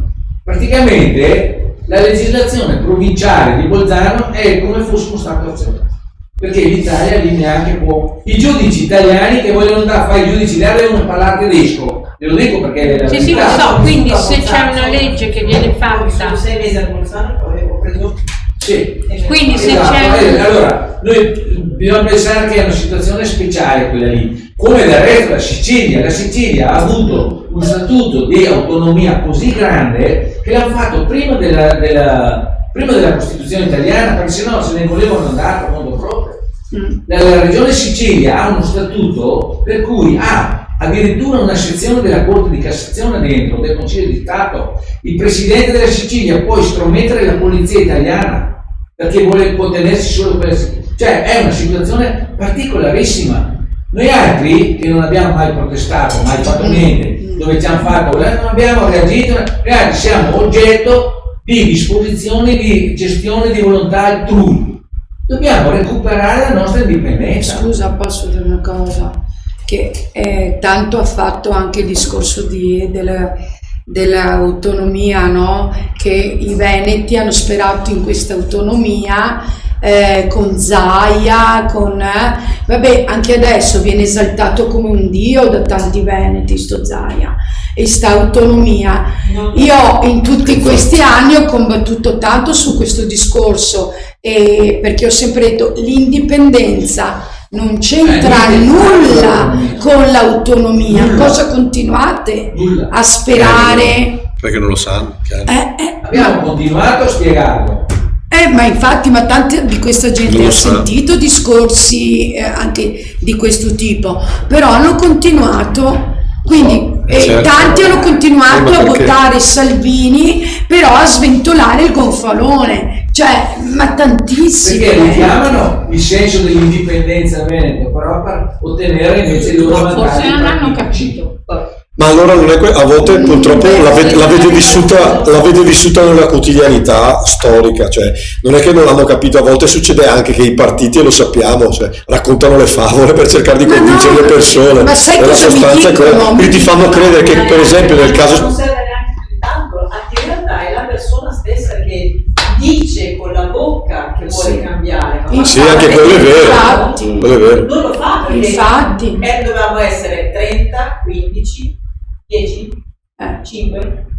È vero. Ma perché tanti anche leghisti È che vero. si sentono marciani, no? Leghisti che vanno con il gonfalone da Salvini, cosa dicono? Prima di arrivare all'indipendenza dobbiamo passare per l'autonomia. Hai capito? Hai visto cosa è successo? Ecco. Però quelli sono anche andati a fiumi per le strade, noi non ci muoviamo dalle case. Ascolta, io voglio fare una domanda precisa, tipo a ritorno. Ammettiamo, no? Quello che ha detto sicuramente, come se ce lo ritengo, molto valido. Nello stesso tempo, io sono nel 62, nella nostra realtà bergamasca, ma io parlo anche dove abito, e l'ho misurato proprio stando nel lockdown, non usiamo questa brutta parolaccia, ferma dov'ero. Quando ero ragazzina tutti avevano qualcosa da fare, e intendo da fare vuol dire che c'era un'autonomia. Io che sono una mentale, nel senso che prima ragiono con un senso proprio di dare un senso al proprio valore, no? E quindi le mie funzioni non sono funzioni, non hanno un valore, estrinsecare attraverso qualsiasi attività anche una passione che era il daimon dei greci, con la giusta misura. C'era il contadino che andava lì, parlava bergamasco, stava facendo la sua vigna e faceva egregiamente il suo lavoro ed era felice e contento, perché bisogna mettere anche questa parola, cioè il tempo era anche impiegato a qualcosa che non era solo l'impegno, perché adesso addirittura siamo economia, siamo soldi e siamo venduti quando ti danno qualcosa gratis, ho capito. Però, tornando per esempio sta facendo, io ho visto che quando ero ferma lì non esiste più questo passaggio che lei diceva, no? Questa stratificazione è stata rotta almeno per 30 anni perché c'è stato il riscatto sociale e io appartengo a quell'epoca. Mia mamma in casa mi diceva: no, non guardare che faccio i gnocchi, non guardare la macchina da cucire, non guardare il ricamo, te devi studiare, prendere il diploma e andare dove? Oltretutto posto pubblico. Questa era l'ambizione. Io veramente lo dico perché ho litigato con mio padre, con una mano qua al collo nella metto, io non volevo accettare di andare a lavorare in comune, perché poi sono andata a lavorare in comune 10 anni nonostante tutto, perché c'è la violenza, c'è del tipo o vai così oppure vai fuori, non torni più, per cui praticamente io ho dovuto accettare, lo feci malissimo questo concorso, però cazzo c'era mio cugino che era diventato sindaco nell'arco di 3 mesi, questo qui ovviamente la graduatoria non era falsa, era giusta, tutti si erano ritirati, non ritirati, nel frattempo erano andati in altri comuni, alla provincia e tutti i vari enti pubblici che erano in attivo per recuperare persone. Mi sono trovata che dopo 5 mesi esatti, in 3 giorni dovevo prendere servizio. Però da lì in realtà io stessa sono stata deviata dal capire quale era la mia passione concreta, quindi la mia autonomia. Allora io parto da lo sfacelo non è soltanto di impostare questa autonomia, lo sfacelo che noi come persone ci hanno sfaldato nel non ritrovare nella mia unità, deve essere, non so, la parrucchiera, l'impastatrice, che ne so, però in ogni caso tutti si sono spostati su questo riscatto che abbiamo nell'ISI sociale, che era nei posti pubblici. Quindi io ho un sacco di colleghi, perché io poi non mi sono licenziata dopo 10 anni, però anche perché, tra virgolette, stava cambiando, comunque io alla mia età adesso avrei dovuto essere lì, fare quando c'era, quindi ho fatto bene, poi non ci sarei riuscita la questione ideologica.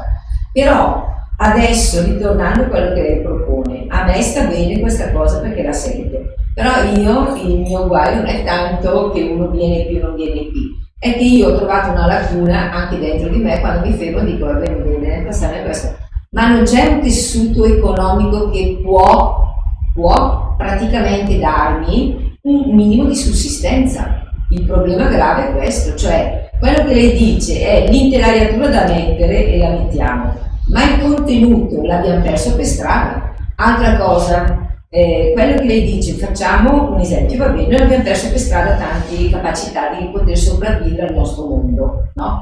E quindi nel lockdown avevo 2 esempi, io ho 2 figli, uno di 31 e l'altro di 26, ma di 26 il corpo può anche non servire più, cioè lui si è chiuso dentro da un social a un gioco, a non so, giochi internazionali che fino 3 di notte, a non so cosa cavolo faceva, perché io non riesco neanche a gestire il telefonino. Non ha patito per niente di essere per me isolato, perché lui era in connessione col mondo, anzi parlava anche le lingue, 3 per dire, no? L'altro, che è nato anche soltanto un po' di anni prima, stato di sofferenza, perché fisicamente non poteva interagire col mondo. Se siamo a un livello tale che le persone giovani, che dovrebbero essere i propulsori di quello, perché io ormai sono nel 62, vado per i 60 anni, guardando noi siamo tutte persone avanti. Il mio problema è che questi ragazzi, che dovrebbero essere quelli che sono i propulsori del cambiamento, e ritorniamo a questa cosa, sono troppo, diciamo, già tecnologici, cioè sono già dentro in una scatola, come li chiamo io, sono gli scatolati. Cioè io ho 2 figli, per dire, e io sono una che non li ho fatti nascere nel bidone, perché ho partorito a casa, cioè c'era tutto un metodo, andavamo tutti i giorni a vedere, è come se fossero nati con la spin-off all'inconscio collettivo, non al mio. Recuperano alcune cose perché le vedo nel tempo, però io stesso ho detto, ma questi qua da che parte non c'è senso, e sì che mi sembrava di averli condotti, no, perché il meccanismo che hanno indotto e hanno immesso è stato: primo, mi hanno tolto la mia identità; 2, mi hanno tolto la mia autonomia, quindi anche finanziaria di reggermi; terzo, ti do lo scatolotto, entri nel virtuale, tutto è bello, bellissimo, puoi vivere così, tutti, il riscatto sociale ormai c'era, perché i miei figli non è che immagino che, non so, i miei genitori o gli altri erano persone che hanno vissuto l'epoca del passaggio, quindi della guerra, e hanno ricostruito con le proprie forze l'Italia, no? Facendo, mio papà era già disegnatore tecnico, però la maggior parte erano operai, muratori e fabbrica. Noi che siamo del riscatto sociale, quindi con la laurea arrivavi dappertutto, però non c'era stratificazione culturale.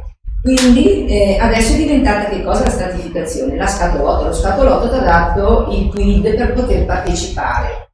Allora la mia domanda non è tanto dire non facciamo, è il contenuto. Il mio c'è ancora, perché l'ho mantenuto, nel senso che in realtà io, ma lo faccio anche con le persone che incontro, però loro che sarebbero quelli che dovrebbero impostare uno stato nuovo, non so come farli accalappiare, nel senso, cioè, si è interrotta la continuità. Si è interrotta la continuità. Questa è anche, non è una domanda, ma è anche una considerazione che la gente. Invece io faccio le meta che siamo d'accordo. Mi faccia capire, facciamo idealmente che partiamo. Quali sono i passaggi per ottenere a livello proprio formale questo Stato veneto e dove noi ci riconosciamo nell'indipendenza? Cioè quali sono? Noi li abbiamo individuati. È come dire, se io oggi come oggi posso visualizzare il percorso, perché è più facile, ma abbiamo sempre fatto le previsioni, anche la capacità umana, no? Quali sono le tappe? Lei mi ha detto tutto il bel, non so come dire, il contenitore ha il suo perimetro, adesso dobbiamo mettere il contenuto, ma dobbiamo ottenerlo. Quali sono i passaggi proprio legislativi? Perché a me quello interessa. Perché ce lo chiedono spesso. Mi faccio vedere, come dire, io so che devo andare all'Everest, cazzo su 8.000 metri, però se io so i miei interventi quali sono, fare voti, io magari come mia generazione arriverò solo lì, però porto almeno il livello lì dove posso arrivare. Certo. E quindi non mi do per persa di no, non mi ci metto neanche perché per le considerazioni che ho fatto non vale a fare, no? Interessante molto. Sì. Allora, il passaggio, come per ogni cambiamento storico, no? Intanto per noi avviene esente da qualsiasi forma di violenza. Già questo tenga presente che è una pretesa non indifferente, perché in genere i passaggi che nella storia si sono verificati da un tipo a un altro tipo di organizzazione statale di governo sono sempre stati passaggi violenti perché chi deteneva il potere, come nel nostro caso chi detiene il potere, non vuole farsi scalzare per il potere che ha. Quindi noi altri abbiamo una doppia esigenza, una doppia premura, no? La prima è questa: farlo e farlo senza violenza. Allora, ci rendiamo conto perfettamente del discorso che dice lei, che è centratissimo, cioè noi partiamo da una situazione, partiamo perché mi accomuno nel suo discorso, partiamo da una situazione che è stata violentata nella sua fede sociale, cioè le persone anche già in una certa età, nonostante che siano state educate in un'altra maniera, si trovano oggi nel vuoto di una fede sociale. Cos'è la fede sociale? È credere nel futuro possibile della società, del posto, del luogo, delle condizioni di vita in cui uno nasce e cresce e si sviluppa. Fede sociale in che cosa? Nel miglioramento anche delle istituzioni. Non dico nel miglioramento delle provvidenze, degli aiuti che può dare lo Stato, perché lo Stato dà degli aiuti intanto in quanto ci sono forze politiche all'interno che le favoriscono, ma non, perlomeno nello Stato attuale, non come struttura. Lo Stato attuale non è strutturato nel senso di dare un aiuto, meglio, piuttosto che dare un aiuto, far convergere, e in questo è la nostra rivoluzione, far convergere gli sforzi e farli associare verso la soluzione di problemi che sono comuni. Noi siamo nel vuoto di questa fede sociale qua. Ce l'hanno non solo tolta, ma ce l'hanno anche svisata, sfregiata, perché hanno tutto economicizzato. I partiti hanno portato tutto all'economicità. La persona stessa è economia, è economicità, non si vede nient'altro.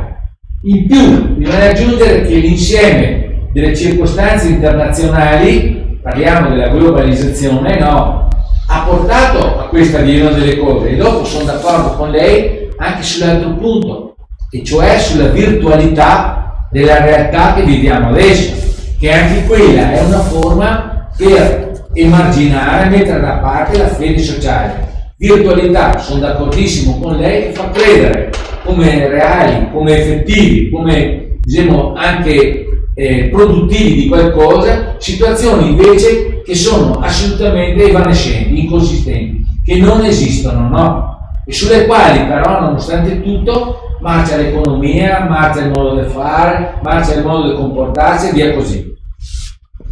Allora, anche in questo, non l'ho detto abbastanza prima, ma lo voglio dire e riaffermare adesso, noi altri facciamo un discorso che è di civiltà. Il nostro è anche un movimento di civiltà. Proporre lo Stato Veneto, va bene, nella forma di cui abbiamo parlato fino adesso, no? È proporre una civiltà diversa, o meglio, recuperare la nostra civiltà.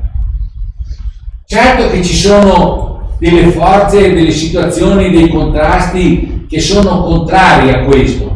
La forza di inerzia di un sistema di partiti, solo la forza di inerzia trascina a non considerare e a non affrontare, a non studiare i problemi come li vogliamo esaminare noi, a non fermarsi in una sala, in un momento, in un contesto a considerare queste cose qua. Tutto porta via per altre robe, no? Le dobbiamo riattualizzare. Perché? Perché bisogna richiamare al fatto che la nostra vita ha determinati limiti fisici e ha anche determinate propensioni a essere un qualcosa di diverso dal virtuale, dall'evanescente, dall'inconsistente.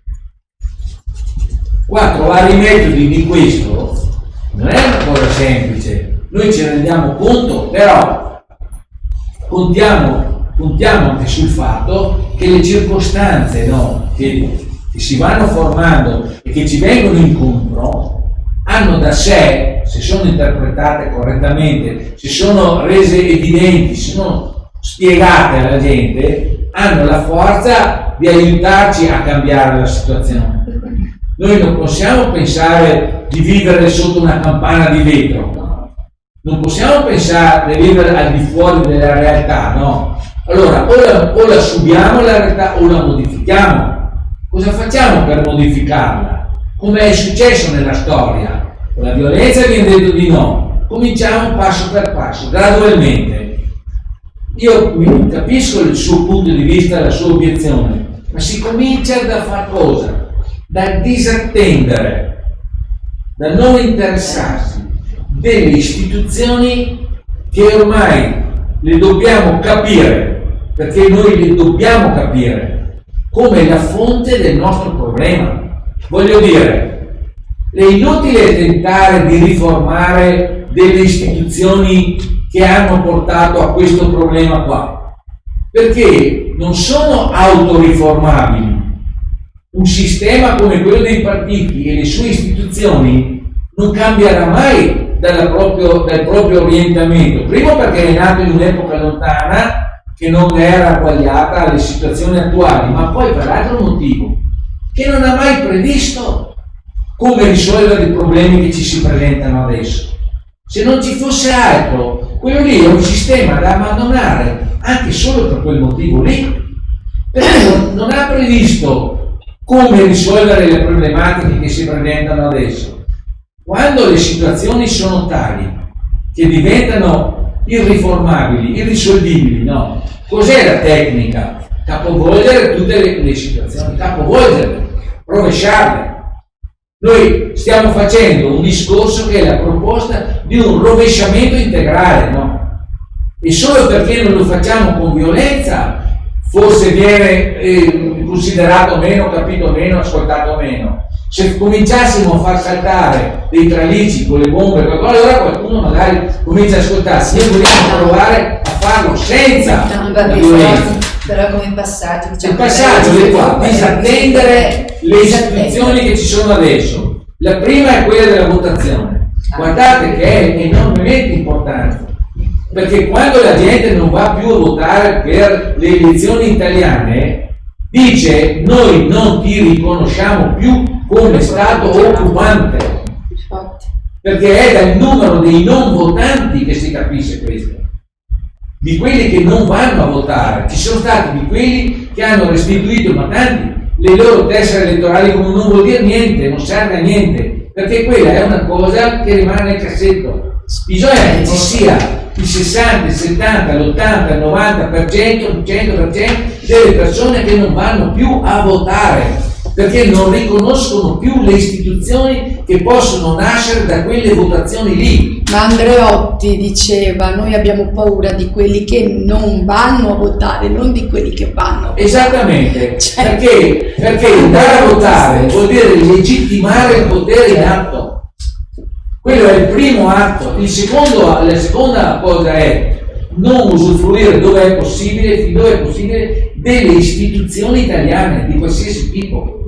Qua non mi riferisco tanto a quelle comunali, perché per certi versi anche quelli, ma le istituzioni comunali, dei comuni, e mi riferisco soprattutto alle istituzioni che hanno comunque un riferimento statale o regionale, anche regionale, perché la regione cos'è? È una ripartizione amministrativa dello Stato. Bisogna non riferirsi più alle istituzioni italiane, proprio ignorarle come non esistessero. Però in contemporanea con tutta questa roba qua, no, del rifiuto delle istituzioni, bisogna operare per la creazione delle nostre istituzioni. Cioè non dobbiamo operare, ed è fondamentale che noi altri operiamo per la creazione delle nostre istituzioni. Come? Arrivo subito. Abbiamo già in programma di indire le elezioni territoriali, perché indire le elezioni territoriali vuol dire: gente, svegliatevi che ci siamo qua, alternativi allo Stato italiano. Li vogliamo indire le elezioni territoriali, perché vuol dire muovere la gente da una situazione stagnante per orientarla su una situazione possibilista diversa, dandogli la capacità anche mentale, voglio dire comunque intellettuale, di capire cosa stiamo facendo e perché lo stiamo facendo, soprattutto dando il potere alle persone di promuovere qualcosa che viene da sé, non promosso da una segreteria del partito, non promosso da quelli. Noi non siamo qua a vendere delle fantasie, quanto a dire: voi siccome potete essere indipendenti, lo dovete anche essere. E questo lo diremo a gran voce da partito. Terzo discorso, e c'è bisogno dell'aiuto di tutti. Abbiamo bisogno tutti di un finanziamento per fare questo tipo di propaganda, è logico. Non c'è nessuna rivoluzione nel mondo che non sia stata finanziata in qualche maniera, anche quella comunista in Russia, non crediate che sia stata la gente che probabilmente ha detto faremo la rivoluzione, ammazziamo lo zar, no. Il gruppo lì dirigente, l'INI eccetera, si è fatto finanziare dalla banca Leumi di Zurigo, che è una banca ebraica, perché loro sono tutti ebrei. La banca ebraica sono fatti finanziare. In cambio cosa ha voluto la banca Leumi di Zurigo per finanziare la rivoluzione russa? Ha voluto portare via tutte le possibili produzioni di legname dei mondi urali e l'hanno fatto per 99 anni. Hanno continuato dal 1907 fino al 2016 a portare via legname dagli Urali, la banca Leumi di Zurigo. Quindi l'hanno finanziato così. Quindi non è stato un discorso di pura idealità, è un discorso che ha bisogno di un finanziamento anche concreto, materiale. Noi diciamo i vari territori hanno già una loro forza intrinseca che si chiama popolazione. Infatti, chi è l'assemblea costituente del territorio? Non siamo noi o un altro gruppo di 100 persone, è tutta la popolazione l'assemblea costituente. Noi ci rivolgiamo a tutta la popolazione, nessuno escluso, di Bergamo e diciamo: voi siete l'assemblea costituente, questo è lo schema di costituzione, ve la dovete fare. Volete l'indipendenza, volete essere indipendenti, volete salvare le vostre economie, eccetera, eccetera, eccetera, vi dovete fare. Attenzione, la legittimazione per fare questo è una sola, l'insieme dei trattati internazionali che dicono e riaffermano a gran voce dappertutto che la statualità delle popolazioni è un qualche cosa che non si può togliere. I popoli hanno diritto al loro Stato, alla loro indipendenza, alle loro costituzioni. Quando arrivassimo a discutere di questa cosa, a questo livello, con lo Stato italiano, noi abbiamo già vinto. Perché finalmente siamo arrivati a discutere di qualcosa che ci vogliono portare via, di cui invece abbiamo diritto. Quindi, niente votare, niente rivolgersi alle istituzioni italiane, regionali o statali, e formarne allo stesso tempo a gran voce, con grande forza, formare il territorio che è lo Stato, formarlo. Per formarlo ci vogliono le elezioni, bisogna eleggere l'esecutivo, i 5 o 7 componenti e il Parlamento di 50 componenti. E se fa le elezioni saranno manifesti che arrivano fuori sulla strada, benissimo, anche a Roberta, ma fanno le elezioni per cosa? La gente comincerà, speriamo, che cominci a incuriosirsi di questo, no? Diamo dei riferimenti precisi, sentiamo cosa dicono. Tutti tacciono, vogliono andare al mare. Allora, a questo punto abbiamo fatto quello che potevamo, dovevamo, e più di così ho combattuto la buona battaglia del San Bravata, certamente lo chiudiamo. Se la gente non lo vuole, noi l'opportunità gliela diamo. Diamo anche lo schema, diamo anche il progetto. Diamo anche le giustificazioni della legittimazione a farlo. Se la gente non vuole, a me, lo vuole dire, a quel punto